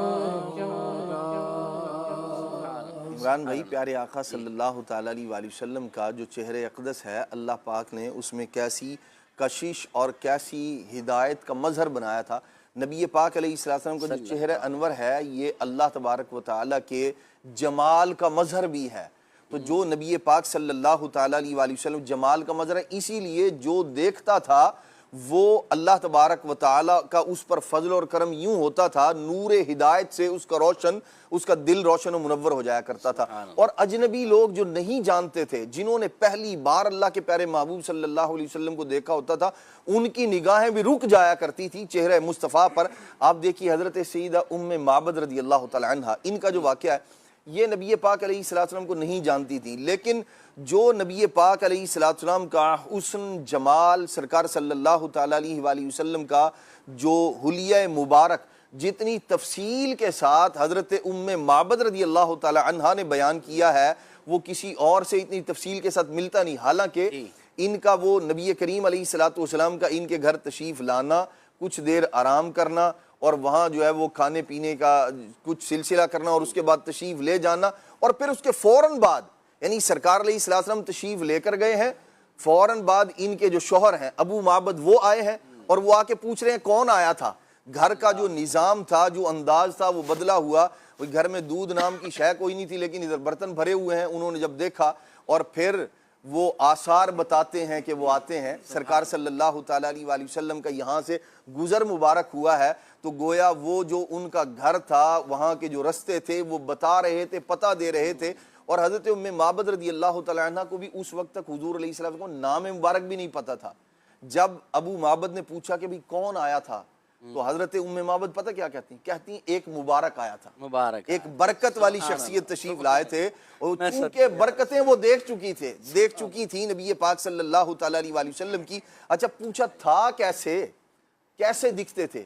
تو اب جو حسن و جمال، حالانکہ تھوڑی دیر تشریف فرما ہو کر سرکار علیہ السلام یہاں سے چلے گئے ہیں، لیکن حضرت ام معبد رضی اللہ تعالیٰ عنہ نبی پاک علیہ السلام کا حسن جمال اور اتنی تفصیل کے ساتھ، یعنی کیسے انہوں نے نبی پاک علیہ السلام کو دیکھا، گردن مبارک کا حسن ہے، چہرہ مبارک کا حسن ہے، فرماتی ہیں دور سے دیکھو بڑے خوبصورت نظر آتے تھے، اور جب پاس آتے اور زیادہ خوبصورت نظر آتے تھے۔ بعض لوگوں کا انداز یہ ہوتا ہے کہ دور سے کسی کو دیکھیں نا تو بارہا اس طرح کا جو ہے نا وہ اتفاق ہوتا ہے، کئی لوگوں کو ہوا ہوگا کہ دور سے آدمی جو ہے نا وہ بڑا اچھا خوبصورت اور قد کاٹ والا دکھائی دیتا ہے، لیکن جب پاس آتا ہے نا تو کہتے ہیں یار جیسا میں سمجھ رہا تھا ویسا نہیں ہے. لیکن حضرت ام معبد رضی اللہ تعالیٰ عنہ فرماتی ہیں دور سے خوبصورت اور جب پاس آتے ہیں اور زیادہ خوبصورت نظر آتے ہیں. تو نبی پاک صلی اللہ تعالیٰ علیہ وسلم کا جو حسن ہے، جمال ہے، جنہوں نے نہ جانتے ہوئے دیکھا چہرہ مصطفیٰ کو، انہوں نے بھی، آپ دیکھیے وہ قبیلہ غالباً طارق کے لوگ تھے، یکسی اور قبیلے کے لوگ تھے، حضرت طارق سے روایت ہے، یہ فرماتے ہیں کہ وہ ہمارے قبیلے کے کچھ لوگ تھے، وہ مدینہ طیبہ کے باہر آ کر جو ہے وہ انہوں نے پڑاؤ کیا، یہ کہیں جا رہے تھے لوگ، اور اس زمانے میں یوں کہہ لیں کہ جو سرخ اونٹ ہوا کرتے تھے وہ بہت قیمتی سرمایہ ہوا کرتا تھا، کسی بھی شخص کے پاس ہوتے تو وہ بڑا امیر ہوا کرتا تھا. جیسے فی زمانہ ہمارے ہاں جو اچھی قسم کی گاڑی کسی کے پاس ہو اور وہ زمانے میں لوگوں میں ممتاز نظر آتا ہے کہ جی یہ فلاں جو ہے اس کے پاس گاڑی، تو اس زمانے میں سرخ اونٹ ایسے ہی اہمیت رکھا کرتے تھے. تو اللہ کے پیارے محبوب صلی اللہ تعالیٰ علیہ وسلم، یہ لوگ مدینہ طیبہ کے باہر جو ہے وہ انہوں نے پڑاؤ کیا ہوا تھا، ٹھہرے ہوئے تھے قبیلے کے افراد. تو نبی کریم صلی اللہ تعالیٰ علیہ وسلم تشریف لائے، باہر ایسے خرامہ سرکار علیہ السلام کا آنا ہوا، دیکھا کہ سرخ اونٹ ہے ان کے پاس. تو اللہ کے پیارے محبوب صلی اللہ تعالیٰ علیہ وسلم نے ان سے فرمایا اچھا یہ لوگ نہیں جانتے کہ یہ نبی پاک صلی اللہ تعالیٰ علیہ وسلم ہیں. آپ دیکھیں اللہ کے محبوب علیہ السلام نے ان سے فرمایا بھئی یہ مجھے بیچو گے؟ انہوں نے کہا جی بالکل بیچتے ہیں. کتنے میں؟ سودا ہو گیا، رقم طے ہو گئی، اتنی جو ہے وہ دی جائے گی. نبی کریم علیہ السلام نے فرمایا کہ بھئی میں رقم بھجوا دیتا ہوں. تو انہوں نے کہا جی ٹھیک ہے. سرکار صلی اللہ تعالیٰ علیہ وسلم جب تشریف لے کر جا رہے تھے اونٹ لے کر، تو اب وہ دیکھ رہے ہیں سارے کے سارے لوگ نبی پاک علیہ السلام کو جاتے ہوئے. جب سرکار علیہ السلام نگاہوں سے اوجھل ہو گئے، اب وہ آپس میں بات چیت کرنے لگے، بھئی کون تھا بندہ، اونٹ کس کو دے دیا ہم نے، یعنی اپنی قیمتی ترین متاع جس شخص کو ہم نے فروخت کر دی دے دی اور بدلے میں کچھ لیا بھی نہیں، اور انہوں نے کہا بھجوا دیتا ہوں. تو ہم میں سے تو کوئی جانتا ہی نہیں ہے، یہ کیا بات ہوئی. یعنی وہ لگتا یوں ہے کہ اگر ذوق سے بندہ جو ہے وہ غور کرے، فکر کرے، حسن مصطفیٰ میں اس قدر مستغرق ہو گئے تھے، وہ رقم لینا، نام پوچھنا، پتہ پوچھنا، یہ سب کا سب وہ بھول چکے تھے، بس حسن مصطفیٰ میں مستغرق ہو چکے تھے. اور جب سرکار علیہ السلام نگاہوں سے اوجھل ہوئے تو اب وہ جو کیفیت تھی اس سے باہر آئے. اب وہ پوچھتے ہیں بھئی کون تھا بندہ، کدھر سے آیا تھا، پتہ کیا ہے، نام کیا ہے، کس کو دے دیا اپنا اونٹ. اب یہ وہ باتیں شروع ہوئی اور کچھ کیفیت ایسی بنی بھئی پتہ نہیں ہمارا نقصان نہ ہو گیا اور پتہ نہیں واپس کچھ ملے گا نہیں ملے گا. تو اتنے میں جو قبیلے کے سردار کی جو زوجہ تھی اس نے وہاں سے پردہ ہٹایا اور کہنے لگی کہ تم اس طرح کی باتیں نہ کرو کہ تم نے نقصان کر دیا یا تمہیں جو ہے وہ رقم نہیں ملے گی، اس کا بدلہ نہیں ملے گا. اس نے کہا تم دیکھتے نہیں یہ چہرہ ایسا ہے جو کسی جھوٹے کا چہرہ ہو ہی نہیں سکتا، اور اگر انہوں نے نہ دیا تو اس اونٹ کی قیمت میں ادا کروں. آپ دیکھیں یہ وہ لوگ ہیں جو اجنبی بظاہر یوں اللہ کے محبوب صلی اللہ تعالیٰ علیہ وسلم کو نہیں جانتے تھے، لیکن پھر بھی حسن مصطفیٰ سرکار صلی اللہ تعالیٰ علیہ وسلم کا چہرہ انور تھا. اور حضور علیہ السلام جواد و کریم ہے. تھوڑی دیر گزری تھی، کہتے ہیں کہ کچھ وقت گزرا، اس کے بعد ہوا کیا کہ ایک صحابی رسول جو ہے وہ آئے اور فرمایا کہ بھئی اونٹ تم لوگوں نے بیچا ہے؟ کہا ہاں جی. تو کہا کہ یہ ہمارے نبی علیہ السلام نے بھیجے، یہ کھجوریں ہیں، ان سے کھاؤ بھی، سیراب بھی ہو، خوب جو ہے وہ اپنی بھوک کو بھی مٹاؤ، اور یہ جو رقم تھی وہ بھی عطا فرمائی اور اس سے بڑھ کے عطا فرمایا. تو واقعی نبی پاک علیہ السلام کا حسن اور جمال اللہ کے محبوب علیہ السلام کا بے مثل اور بے مثال ہے. اپنے حسن و جمال کے نظارے بھی کروا، پھر اللہ کریم نے ان سب کو جو ہے وہ دامن اسلام سے بھی یہ وابستہ ہوئے یہ لوگ، اور اللہ تبارک و تعالیٰ نے نبی پاک علیہ السلام کے حسن و جمال کا صدقہ یوں عطا فرمایا. یعنی جو دیکھتا تھا وہ اللہ کے محبوب صلی اللہ تعالیٰ علیہ وسلم کے حسن و جمال کو دیکھتا ہی رہ جائے. سبحان اللہ.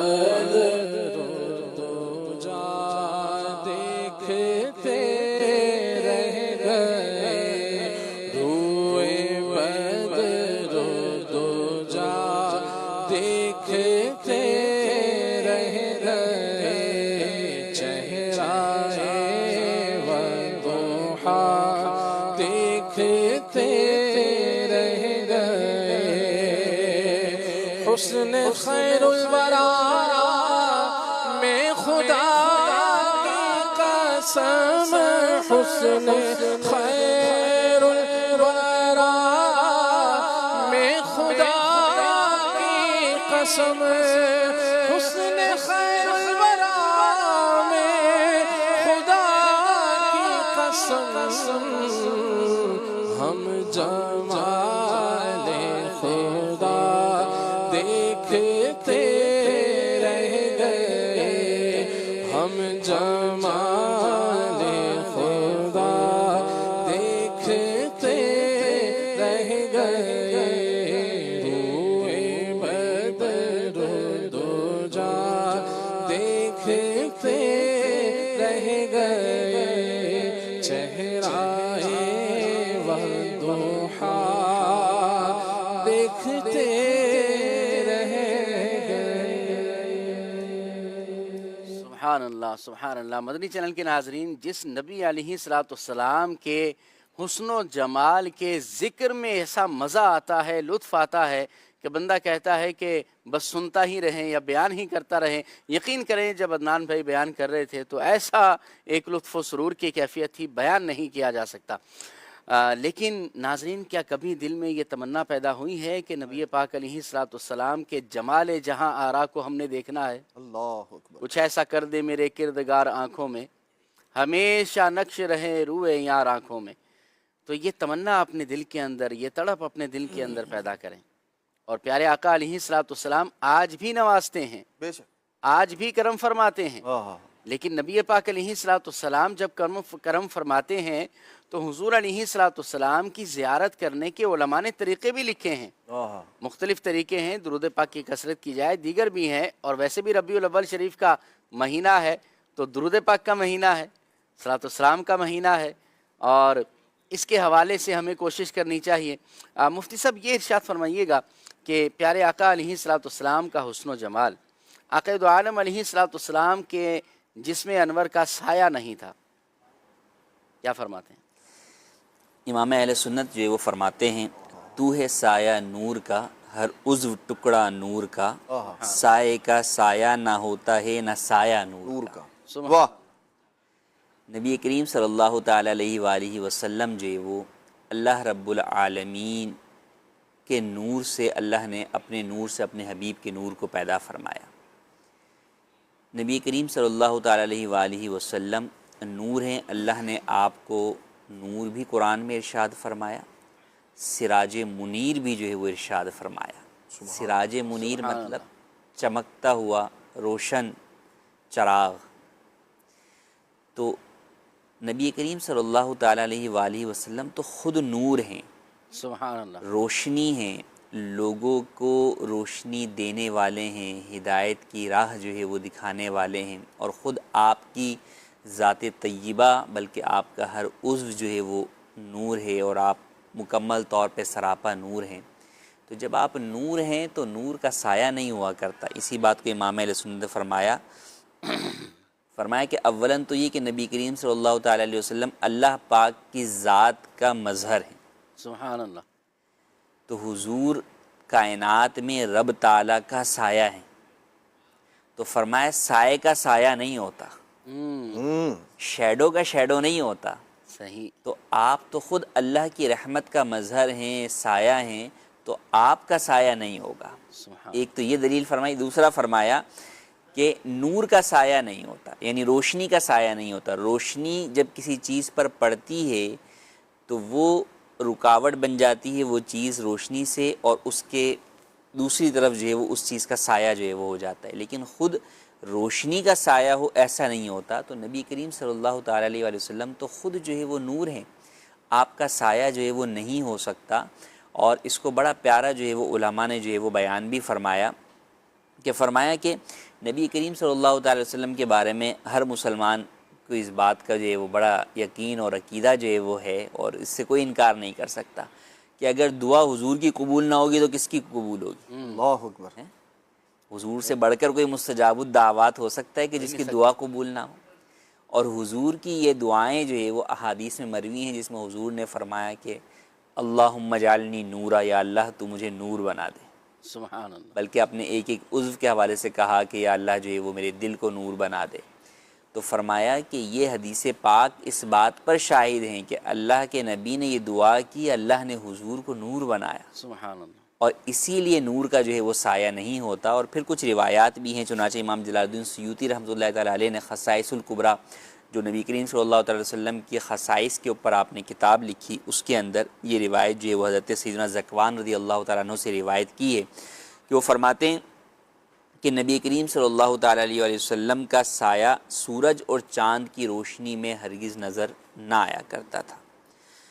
چنانچہ فرماتے ہیں کہ یہ سائے کا نظر نہ آنا یہ نبی کریم صلی اللہ تعالیٰ علیہ وآلہ وسلم کی خصوصیت تھی۔ جب آپ سورج کی روشنی میں چلتے یا چاند کی روشنی میں چلتے تو آپ کا سایہ دکھائی نہ دیتا تھا۔ اسی طرح حضرت امام قاضی ایاز مالکی رحمۃ اللہ علیہ فرماتے ہیں کہ نبی کریم صلی اللہ علیہ وسلم کے جسم اقدس کا سایہ نہ دھوپ میں ہوتا اور نہ چاندنی میں، اس لیے کہ آپ صلی اللہ علیہ وسلم نور ہیں۔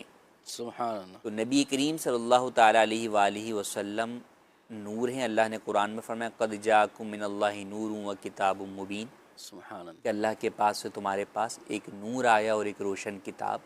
نور سے مراد نبی کریم صلی اللہ تعالیٰ علیہ وسلم کی ذات ہے۔ حضور نے خود دعا فرمائی کہ یا اللہ مجھے نور بنا دے۔ یہ دعا اس بات پر شاہد ہے کہ نبی کریم صلی اللہ تعالیٰ علیہ وسلم نور ہیں۔ جب نور ہیں تو نور کا، روشنی کا سایہ نہیں ہوا کرتا۔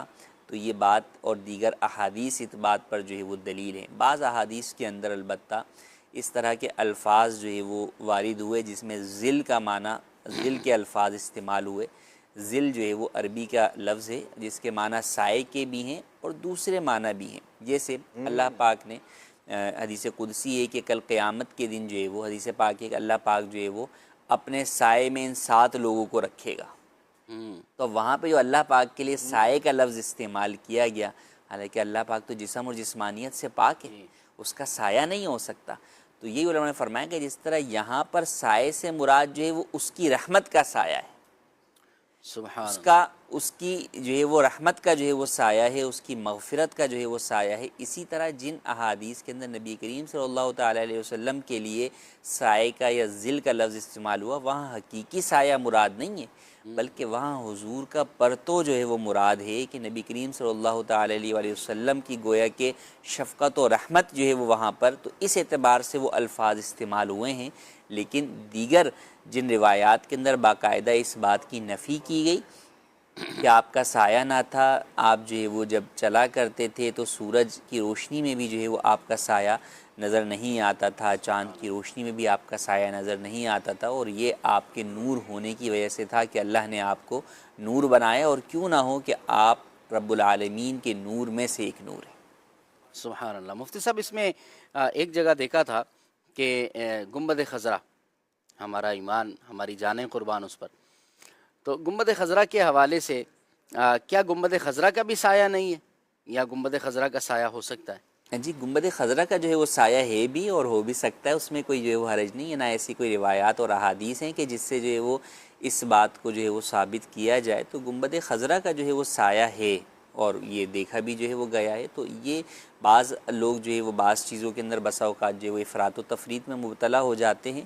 تو ہم اہل سنت کا یہ عقیدہ اور ایمان ہے کہ ہم کوئی بھی چیز اگر اپنے عقیدے کا حصہ بناتے ہیں، عقیدت کرتے ہیں، تو بھی وہ قرآن و حدیث کے مطابق ہی کرتے ہیں۔ ہم اس کے اندر جو ہے وہ بیجا غلف جو ہے وہ نہیں کرتے، جو چیز ثابت نہیں ہے اسے اپنی جانب سے بیان نہیں کرتے، لیکن جو چیز ثابت ہے تو اسے بہرحال جو ہے وہ ہم اپنے ایمان کا، اپنے عقائد و نظریات کا جو ہے وہ حصہ جو ہے وہ بناتے ہیں۔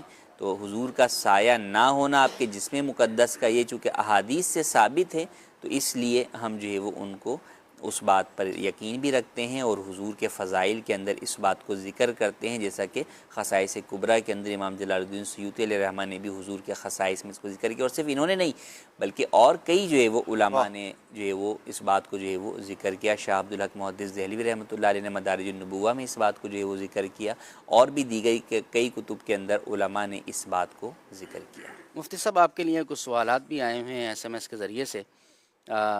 یہ سید محمد انور حسین گیلانی صاحب ہیں، کہتے ہیں میرا مفتی صاحب سے سوال یہ ہے کہ سالن یا دودھ میں مکھی مر جائے تو اس چیز کو ضائع کریں یا استعمال کریں؟ اسے استعمال کر سکتے ہیں، کرنا جو ہے وہ جائز ہے، اور اس کا طریقہ یہ بیان کیا کہ اس کو جو ہے وہ آپ مکھی اگر جو ہے وہ گر گئی ہے تو آپ اسے جو ہے وہ نکال کر جو ہے وہ پھینک کر استعمال کر سکتے ہیں۔ لیکن اگر کوئی حفظان صحت کے اعتبار سے اس سے اوائڈ کرنا چاہتا ہے تو اوائڈ بھی کر سکتا ہے، ضروری نہیں ہے کہ وہ کھائے ہی۔ ہاں اب اس کو یوں ضائع نہ کرے، یوں کرے کہ اس کو کسی اور جانور وغیرہ کو جو ہے وہ کھلا دے، کیونکہ وہ پاک چیز تو ہے۔ ہاں تو اگر کسی کی طبیعت اس چیز کی طرف مائل نہیں ہوتی تو ٹھیک ہے، اس کو یوں ضائع نہ کرے کہ پھینک دے، بلکہ وہ کسی جانور وغیرہ کی خوراک کا حصہ بنا دے۔ جی ٹھیک ہے مفتی صاحب، ایک اور سوال یہ ہے کہ کرسی پر نماز پڑھنے کی کیا احتیاطیں ہیں؟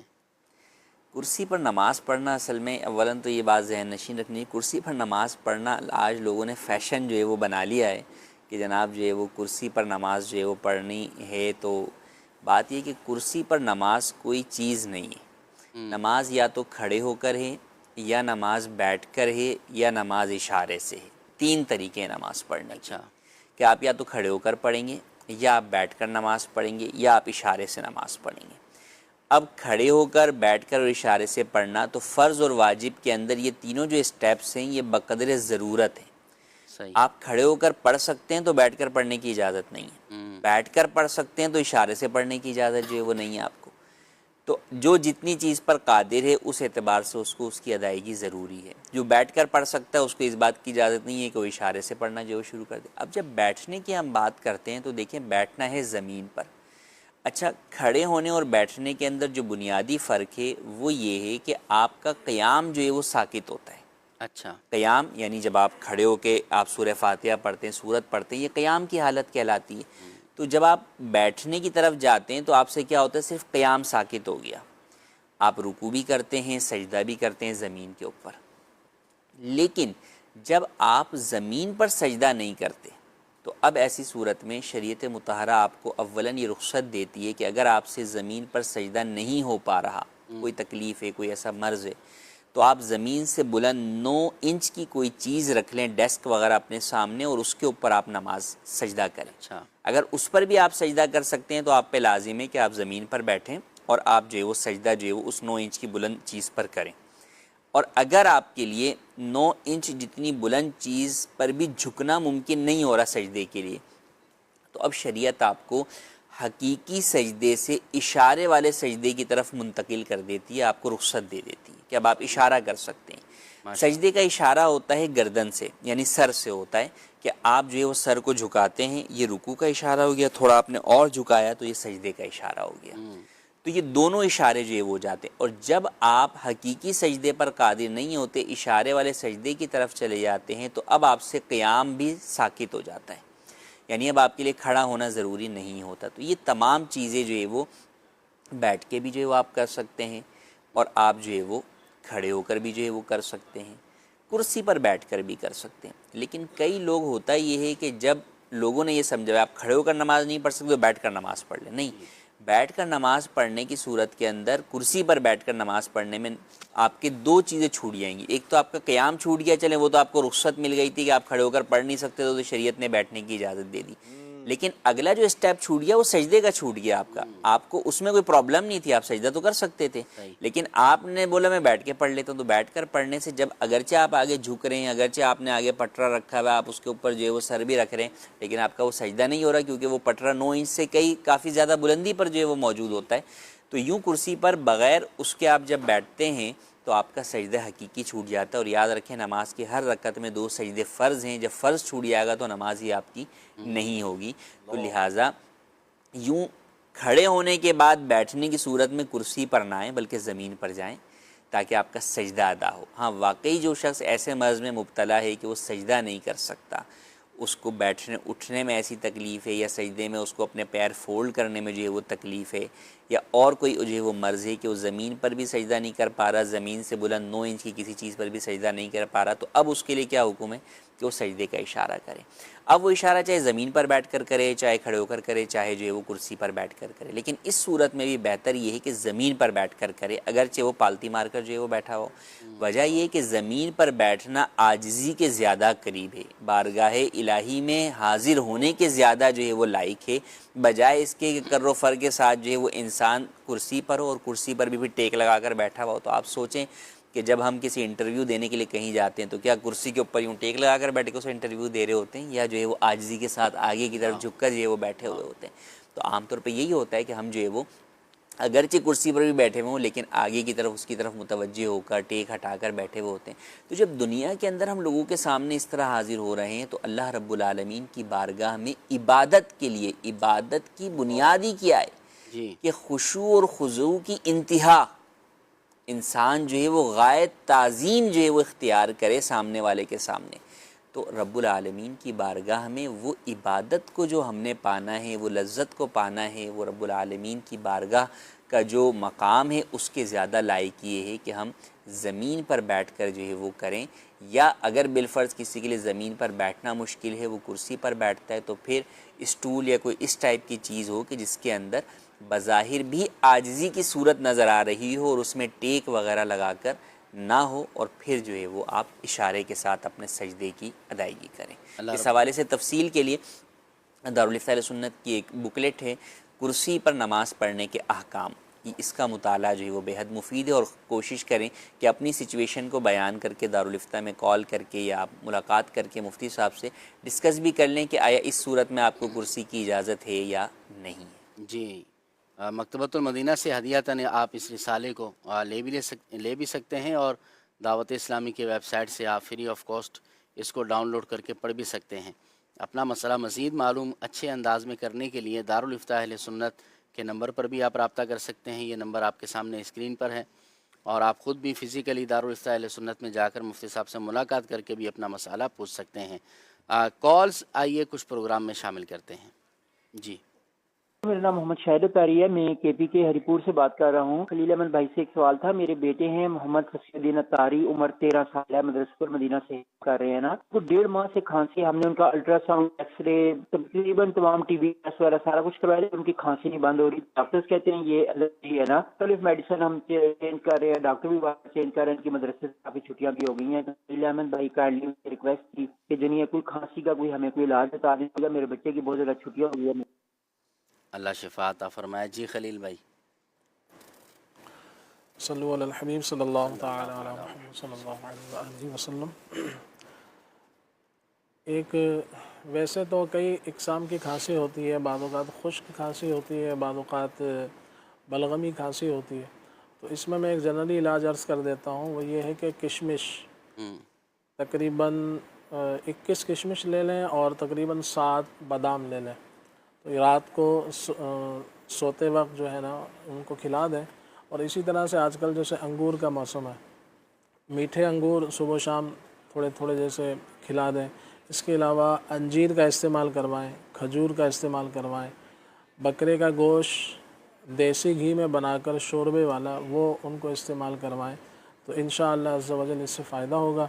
اور جو باہر کی چیزیں ہوتی ہیں جو بچے کھاتے ہیں تلی ہوئی چیزیں، وہ اسی طرح سے چاول، آلو اور دیگر جو ٹافیاں وغیرہ استعمال کرتے ہیں غیر معیاری، اس میں ایک تعداد ہوتی ہے، تو ان سے بچا جائے تو امید ہے کہ انشاءاللہ عز و جل اس سے فائدہ حاصل ہوگا انشاءاللہ۔ مزید کال دیجیے۔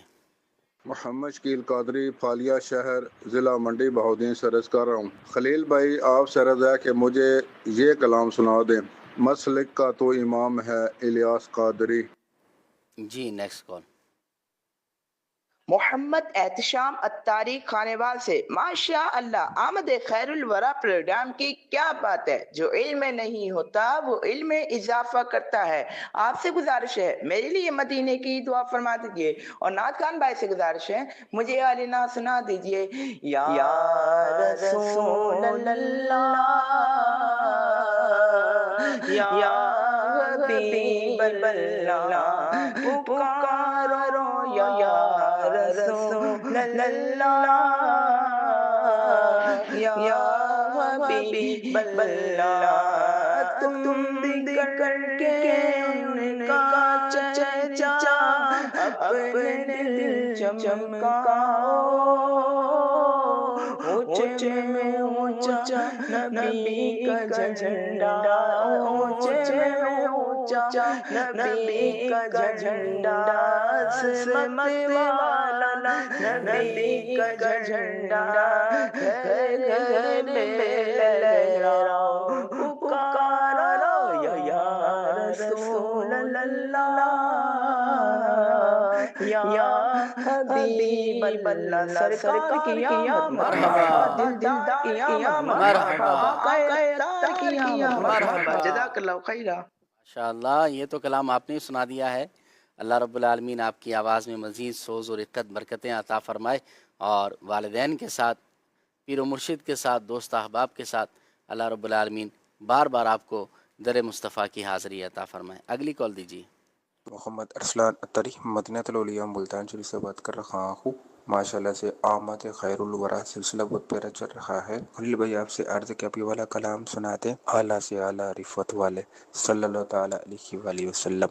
ماشاءاللہ جی، نیکسٹ۔ میرا نام علی حیدر ہے، میں میاں چنو سے بات کر رہا ہوں۔ میں آج آپ کو نہ سناؤں گا بارہویں کا نور دل پہ چھا گیا، آ گئے نبی آخری نبی، نور سے سجا عرش کی بریا، آ گئے نبی آخری نبی۔ سبحان اللہ سبحان اللہ۔ جی، ایک کال اور دے دیں۔ خلیل بھائی آپ سے عرض ہے کہ سبز مرچ کھانے سے بھی کیا معدے کا مسئلہ بنتا ہے، یا سبز مرچ کھانا یہ فائدہ مند ہوتا ہے؟ اور آپ سے عرض ہے کہ مفتی احمد یار خان کا یہ کلام سنا دیں، حق جن کے چہرے سے آیا وہ حق نما یہی تو ہیں۔ جی خلیل بھائی۔ سبز مرچ ہو یا لال ہو، کسی بھی چیز کی کثرت جو ہے وہ مفید نہیں ہے، تو ایک لمٹ کے اندر کھایا جائے۔ تو باقی یہ ہے کہ بازار سے جو پسی ہوئی لال مرچیں جو ہم لوگ خریدتے ہیں، تو اس میں بہتر یہ ہے کہ آپ اس کی جگہ اگر ہری مرچ استعمال کر رہے ہیں تو آپ کو اس میں زیادہ عافیت ہے۔ لیکن کھانا ہمیں سادہ ہی چاہیے، کالی مرچ میں بنا لیں، یا سفید مرچ جو دکنی مرچ ہوتی ہے وہ بھی اسی طرح سے، جو آپ نے گرین سبز مرچ جو ہے یہ بھی مفید ہے۔ ان کے فوائد بھی ہیں اپنی جگہ، لیکن ایک حد کے اندر آپ اس کو لے سکتے ہیں۔ اور اگر آپ کے سامنے جیسے یہ دو چیزیں ہیں تو لال مرچ سے بچنا آپ کے لیے انشاءاللہ مفید ہوگا، کیونکہ ایک تعداد ایسی ہے کہ جو ملاوٹ کر کے اس کو بیچتی ہے، تو اس سے بہتر ہے کہ بندہ کم از کم وہ دوسری مرچیں ہی لے آئے۔ اگرچہ بعض اوقات اس پہ بھی کیمیکل وغیرہ کی چیزیں لگی ہوئی ہوتی ہیں، تو سبزیوں میں یہ احتیاط ہے کہ جب بھی آپ سبزی لائیں، مرچیں لائیں، کوئی بھی اس طرح کی جو پکانے کی ہے، تو احتیاط یہ ہے کہ آپ اس کو تھوڑا سا پانی گرم کر کے اس میں تھوڑا سا نمک ڈال لیں، اور وہ چیزیں اس میں بھگو دیں، ہلکا سا نمک ڈال لیں، یا بغیر نمک کے گرم پانی میں 10-15 منٹ اس کو بھیگی رہنے دیں، اس کے بعد اس کو نکال کے دوبارہ اس کو صاف پانی سے دھو لیں۔ تو انشاءاللہ اس طرح سے کیمیکل کے جو اثرات ہوتے ہیں تو وہ اللہ نے چاہا تو کسی حد تک اس میں کمی آ جائے گی، اور ہمارے لیے انشاءاللہ مفید ہوگا، بجائے اس کے کہ ہم وہ ایسا نہیں کہ ہر لال مرچ والا بیچنے والا غلط ہوتا ہے، مگر یہ کہ جو ہو رہا ہے وہ ہم دیکھتے ہیں، تو اس لیے بہتر یہ ہے، اور خاص طور سے جو مریض ہے اس کو تو بہت زیادہ احتیاط کرنی چاہیے کہ بازاری اس طرح کے جو مسالے ہوتے ہیں تو بہتر ہے کہ خود گھر میں لا کے پیسیں، خواہ وہ ہلدی ہو، خواہ وہ دھنیا ہو، خواہ وہ زیرہ ہو، تو جب ممکن ہو تو گھر کے اندر ہی پیس لیں گے تو انشاءاللہ ملاوٹ والی چیزوں سے بچے رہیں گے۔ صحیح۔ آپ کی کچھ فرمائشیں بھی ہیں کلام کی، وہ بھی شامل کرتے ہیں، مگر آئیے اس سے پہلے اپنا ایک سیگمنٹ پروگرام میں شامل کرتے ہیں، داستان نور۔ آمد خیر الورا۔ مدنی چینل کے ناظرین، کریم آقا صلی اللہ علیہ وسلم کی جب آمد ہوئی، بڑے بڑے واقعات ہوئے، دنیا کو پتا چلا جس نبی کی آمد کی باتیں ہو رہی تھیں، جن کے آنے کی خوشخبریاں دی جا رہی تھیں، وہ نبی آ چکے ہیں۔ بہت سارے واقعات ہوئے، لیکن آج میں آپ کے سامنے جو واقعہ بیان کروں گا یہ واقعہ ہے ایران کے بادشاہ کسریٰ کے خواب کا۔ جب رسول پاک صلی اللہ علیہ وسلم کی مکہ میں آمد ہوئی، یعنی مکہ میں ولادت ہوئی، تو ایران کے بادشاہ کسریٰ نے ایک خواب دیکھا۔ خواب یہ دیکھا کہ سرکش اونٹ وہ آگے آگے ہیں، اور ان کے پیچھے تیز رفتار عربی گھوڑے ہیں جو دریائے دجلہ کو پار کر کے اس کے ملک میں پھیل گئے۔ یہ خواب ایسا تھا جس کو دیکھ کر یہ پریشان ہوا، اس سے پہلے کبھی بھی اس نے ایسا خواب نہیں دیکھا تھا۔ اس نے اپنے دور کے بڑے بڑے نجومیوں کو جمع کیا اور ان سے کہا میں نے یہ خواب دیکھا ہے، مجھے اس کی تعبیر بتاؤ۔ انہوں نے کہا اس کی تعبیر ملک شام میں ایک ماہر نجومی ہے، بہت زیادہ تجربہ کار شخص ہے، وہ بتا سکتا ہے۔ چنانچہ ایران کے بادشاہ کسرا کا نائب ایک شخص کو اس کاہن کے پاس بھیجتا ہے اور کہتا ہے کہ بادشاہ کا خواب اسے سنا کر اس سے معلوم کرو کہ بادشاہ کے اس خواب کی تعبیر کیا ہے۔ کسرا کا نائب جب عبد المسیح نامی ایک شخص کو ملک شام بھیجتا ہے کہ وہاں جا کر ایران کے بادشاہ کا خواب سناؤ اور اس سے تعبیر معلوم کرو کہ اس کی تعبیر کیا ہے، جب عبد المسیح نامی وہ شخص ملک شام پہنچا اور اس کاہن کے پاس جا کر کہنے لگا کہ میں آپ سے ایک خواب کی تعبیر پوچھنا چاہتا ہوں، تو وہ کاہن پہلے ہی کہنے لگا مجھے معلوم ہے تم بادشاہ کے اس خواب کی تعبیر پوچھنا چاہتے ہو، اور اس نے خواب بھی بیان کر دیا۔ عبد المسیح بڑا حیران ہوا اور کہنے لگا کہ حضور اب آپ بتائیے کہ اس کا مطلب کیا ہے، تعبیر کیا ہے۔ وہ کاہن کہنے لگا اس کا مطلب یہ ہے کہ جب تلاوت کی کثرت ہو جائے اور صاحب عصا یعنی محمد صلی اللہ علیہ وسلم ظاہر ہو جائیں اور وادی سماوا بہنے لگے، اور جب یہ دیکھو کہ بحیرہ ساوا خشک ہو جائے اور ایران کے جو بادشاہ کے محل کے 14 کنگرے گر جائیں اور جو آگ برسوں سے جل رہی تھی وہ آگ بجھ جائے، تو کہنے لگا کہ پھر انتظار کرو کہ وہ نبی آ چکے ہیں۔ تو پھر ملک شام اب جیسا ملک شام نہیں رہے گا، وہ جو 14 کنگرے گریں گے اس کا مطلب یہ ہے کہ 14 بادشاہ آئیں گے، ایک کے بعد ایک بادشاہ آئے گا، اور اس کے بعد ایران کے بادشاہوں کی حکومت ختم ہو جائے گی۔ کہنے لگا کہ جب ایران کے بادشاہ کے محل پر زلزلہ طاری ہوگا اور اس کے بعد اتنے ہی بادشاہ اور ہوں گے جو ایک کے بعد ایک حکومت کریں گے۔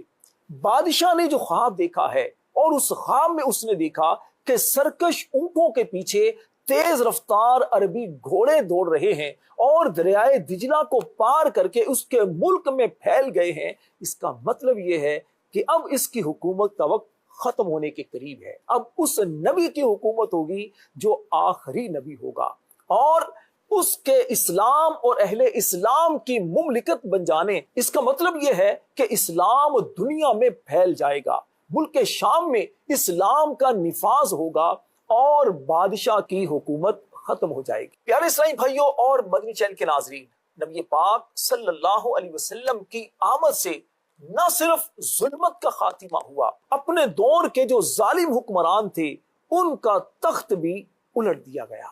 رسول پاک علیہ السلام کی آمد سے جہاں میں نور ہی نور پھیل گیا، گرتی ہوئی انسانیت کو سہارا دینے والے آ گئے، مظلوموں کے داد رسی کرنے والے آ گئے، بے کسوں کو سہارا دینے والے آ گئے۔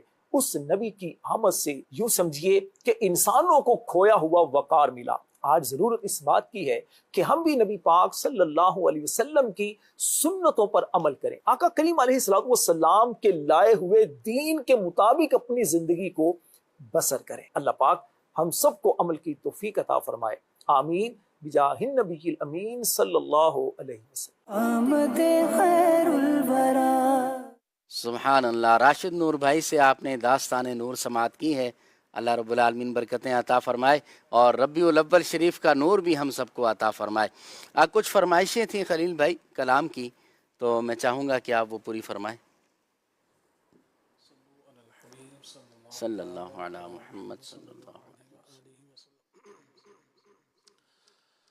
صلی اللہ صلی اللہ صلی اللہ علیہ وسلم صلی اللہ صلی اللہ صلی اللہ علیہ وسلم صلی اللہ صلی اللہ صلی اللہ علیہ وسلم اعلی سے اعلی رفعت والے، اعلی سے اعلی رفعت والے، بالا سے بالا عظمت والے، بالا سے بالا عظمت والے، سب سے برتر عزت والے، سب سے برتر عزت والے، صلی اللہ صلی اللہ صلی اللہ صلی اللہ صلی اللہ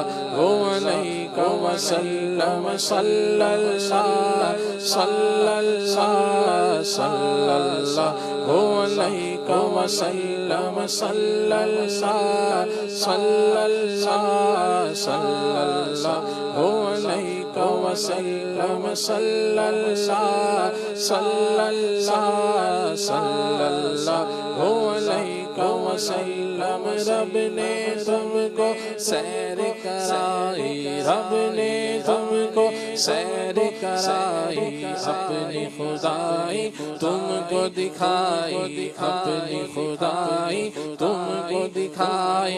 ایسی ایسی بصارت والے، ایسی ایسی بصارت والے، صلی اللہ صلی اللہ صلی اللہ صلی اللہ صلی اللہ علیہ وسلم، صلی اللہ صلی اللہ صلی اللہ علیہ وسلم، صلی اللہ صلی اللہ صلی اللہ علیہ وسلم۔ سدرہ تمہارا، عرش تمہارا، سدرہ تمہارا، عرش تمہارا، کرسی تمہاری، فرش تمہارا، کرسی تمہاری، فرش تمہارا۔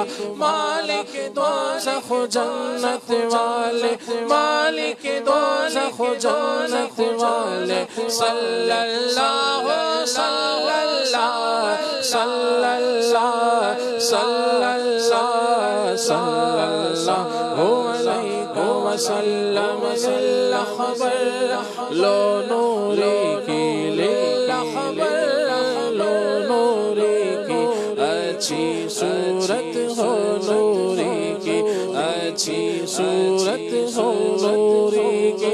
چاند سی اچھی صورت والے، چاند سی اچھی صورت والے، صلی اللہ صلی اللہ صلی اللہ صلی اللہ صلی اللہ علیہ وسلم، صلی اللہ صلی اللہ صلی اللہ علیہ وسلم، صلی اللہ علیہ وسلم۔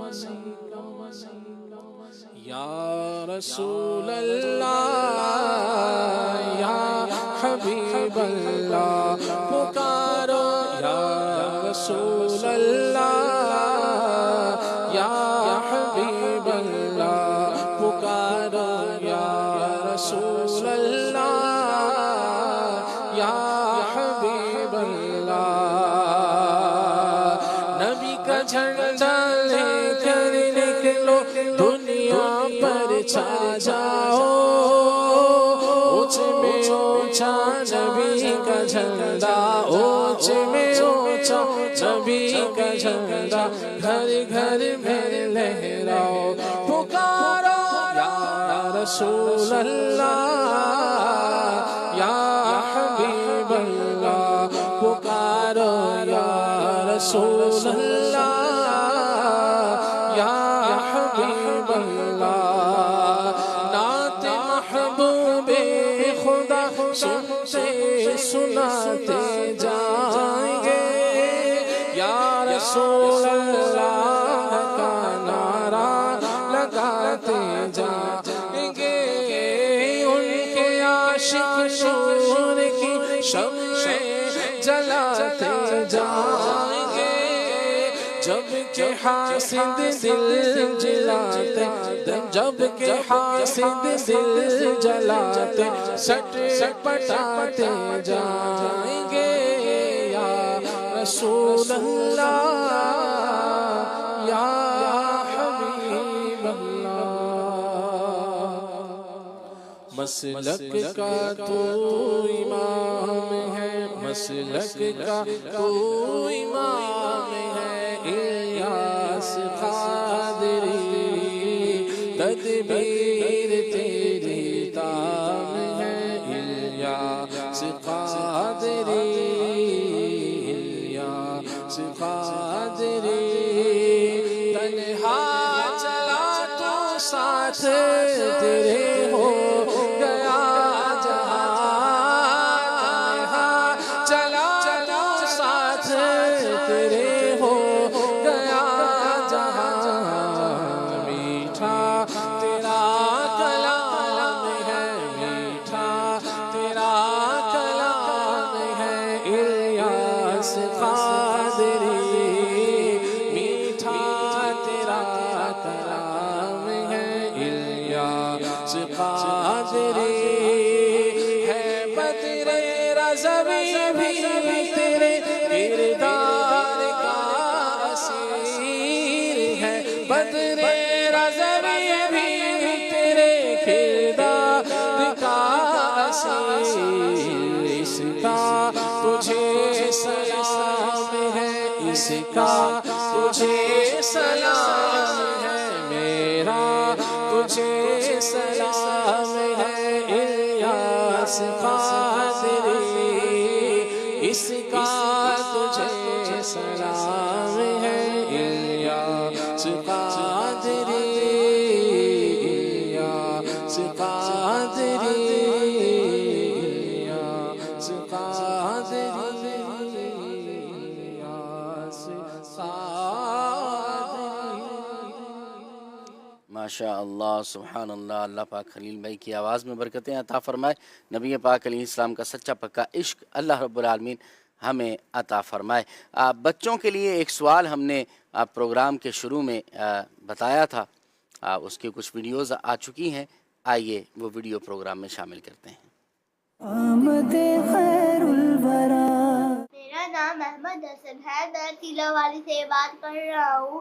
ہمارے پیارے نبی صلی اللہ علیہ وسلم کی ولادت 12 ربیع الاول کو ہوئی. ہمارے پیارے نبی محمد صلی اللہ علیہ وسلم کی ولادت بازاد 12 ربیع الاول شریف کو ہوئی. پیارے نبی 12 ربیع الاول کو پیدا ہوئے. ہمارے پیارے نبی صلی اللہ علیہ وسلم کی میلاد بازادت 12 ربیع الاول شریف کو ہوئی. ہمارے پیارے نبی صلی اللہ علیہ وسلم کی ولادت بازادت 12 ربیع الاول کو شریف کو ہوئی. حضرت محمد صلی اللہ علیہ وسلم 12 ربیع الاول کے مہینے پیر شریف کو پیدا.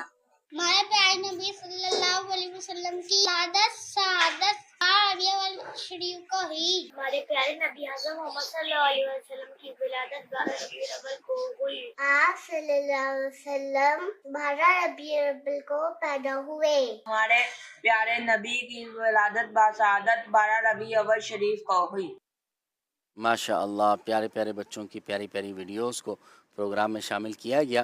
بچوں کی تربیت کا یہ بھی ایک انداز ہے کہ اس طرح بھی ان کو علم دین سکھایا جائے اور ان کی تربیت اس طرح بھی کی جائے.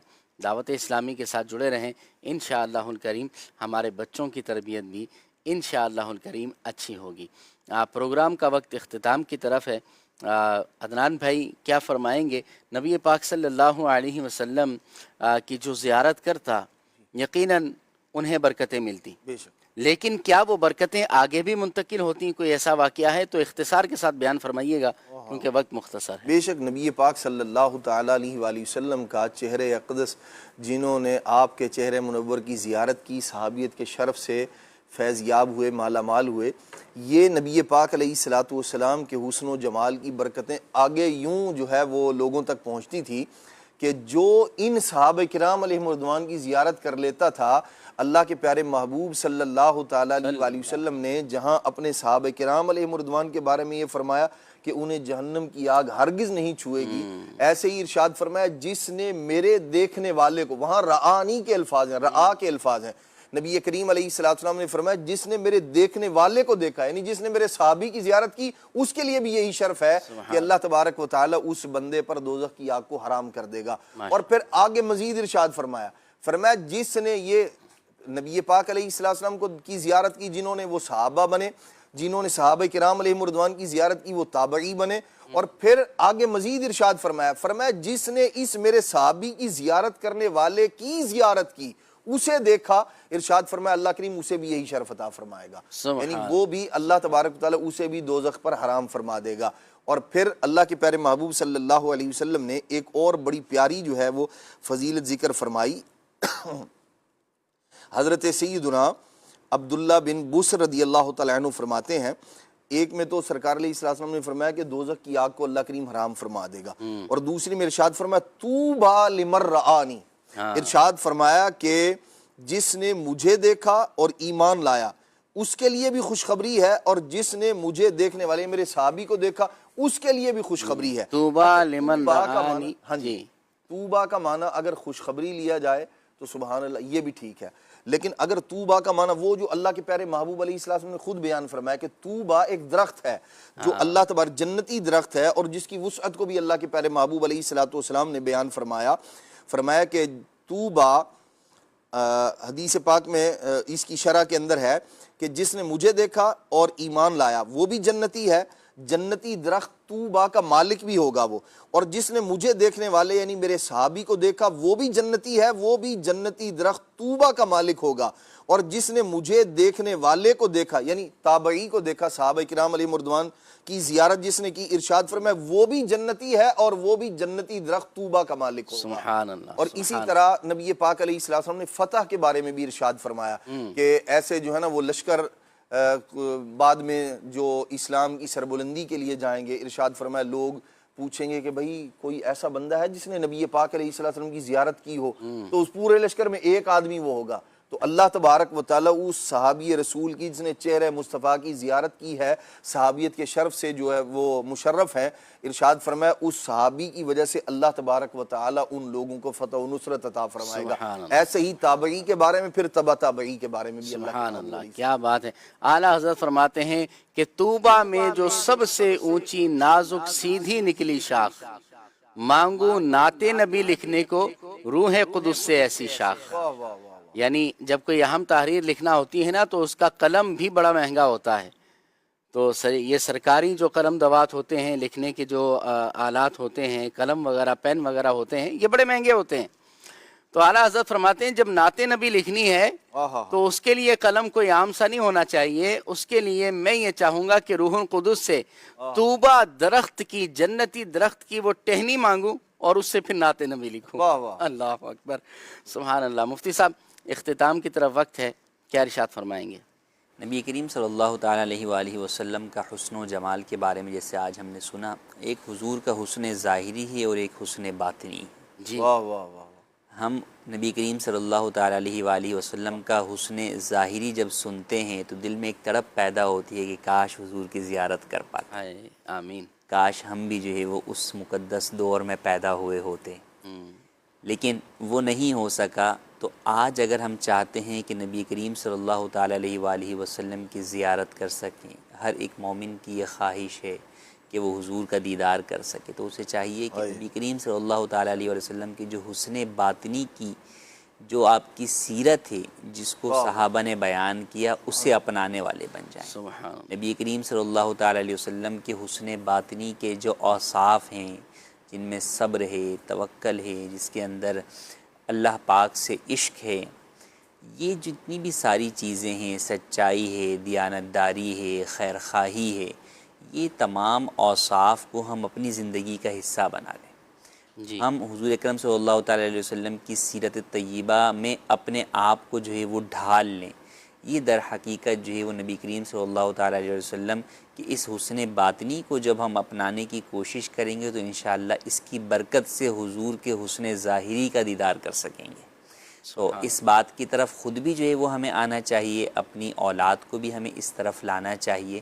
اور خاص کر ربیع الاول کا مہینہ ہے تو اس مہینے میں خاص کر جہاں ہم حضور کا ذکر خیر کرتے ہیں، حضور کی سیرت کو پڑھتے ہیں، تو وہ صرف پڑھنے کی حد تک، سننے کی حد تک نہ رکھیں، بلکہ اسے اپنی زندگی کا حصہ بنانے کی طرف آئیں، اپنی طرف بھی، اپنے بچوں کی بھی طرف، اور اس کے اوپر جو ہے وہ عمل پیرا ہوں. تو انشاءاللہ اس کی برکت سے ایک دن وہ آئے گا کہ نبی کریم صلی اللہ تعالیٰ علیہ وآلہ وسلم جو ہے وہ اپنے حسن ظاہری کا بھی ہمیں دیدار کرا دیں.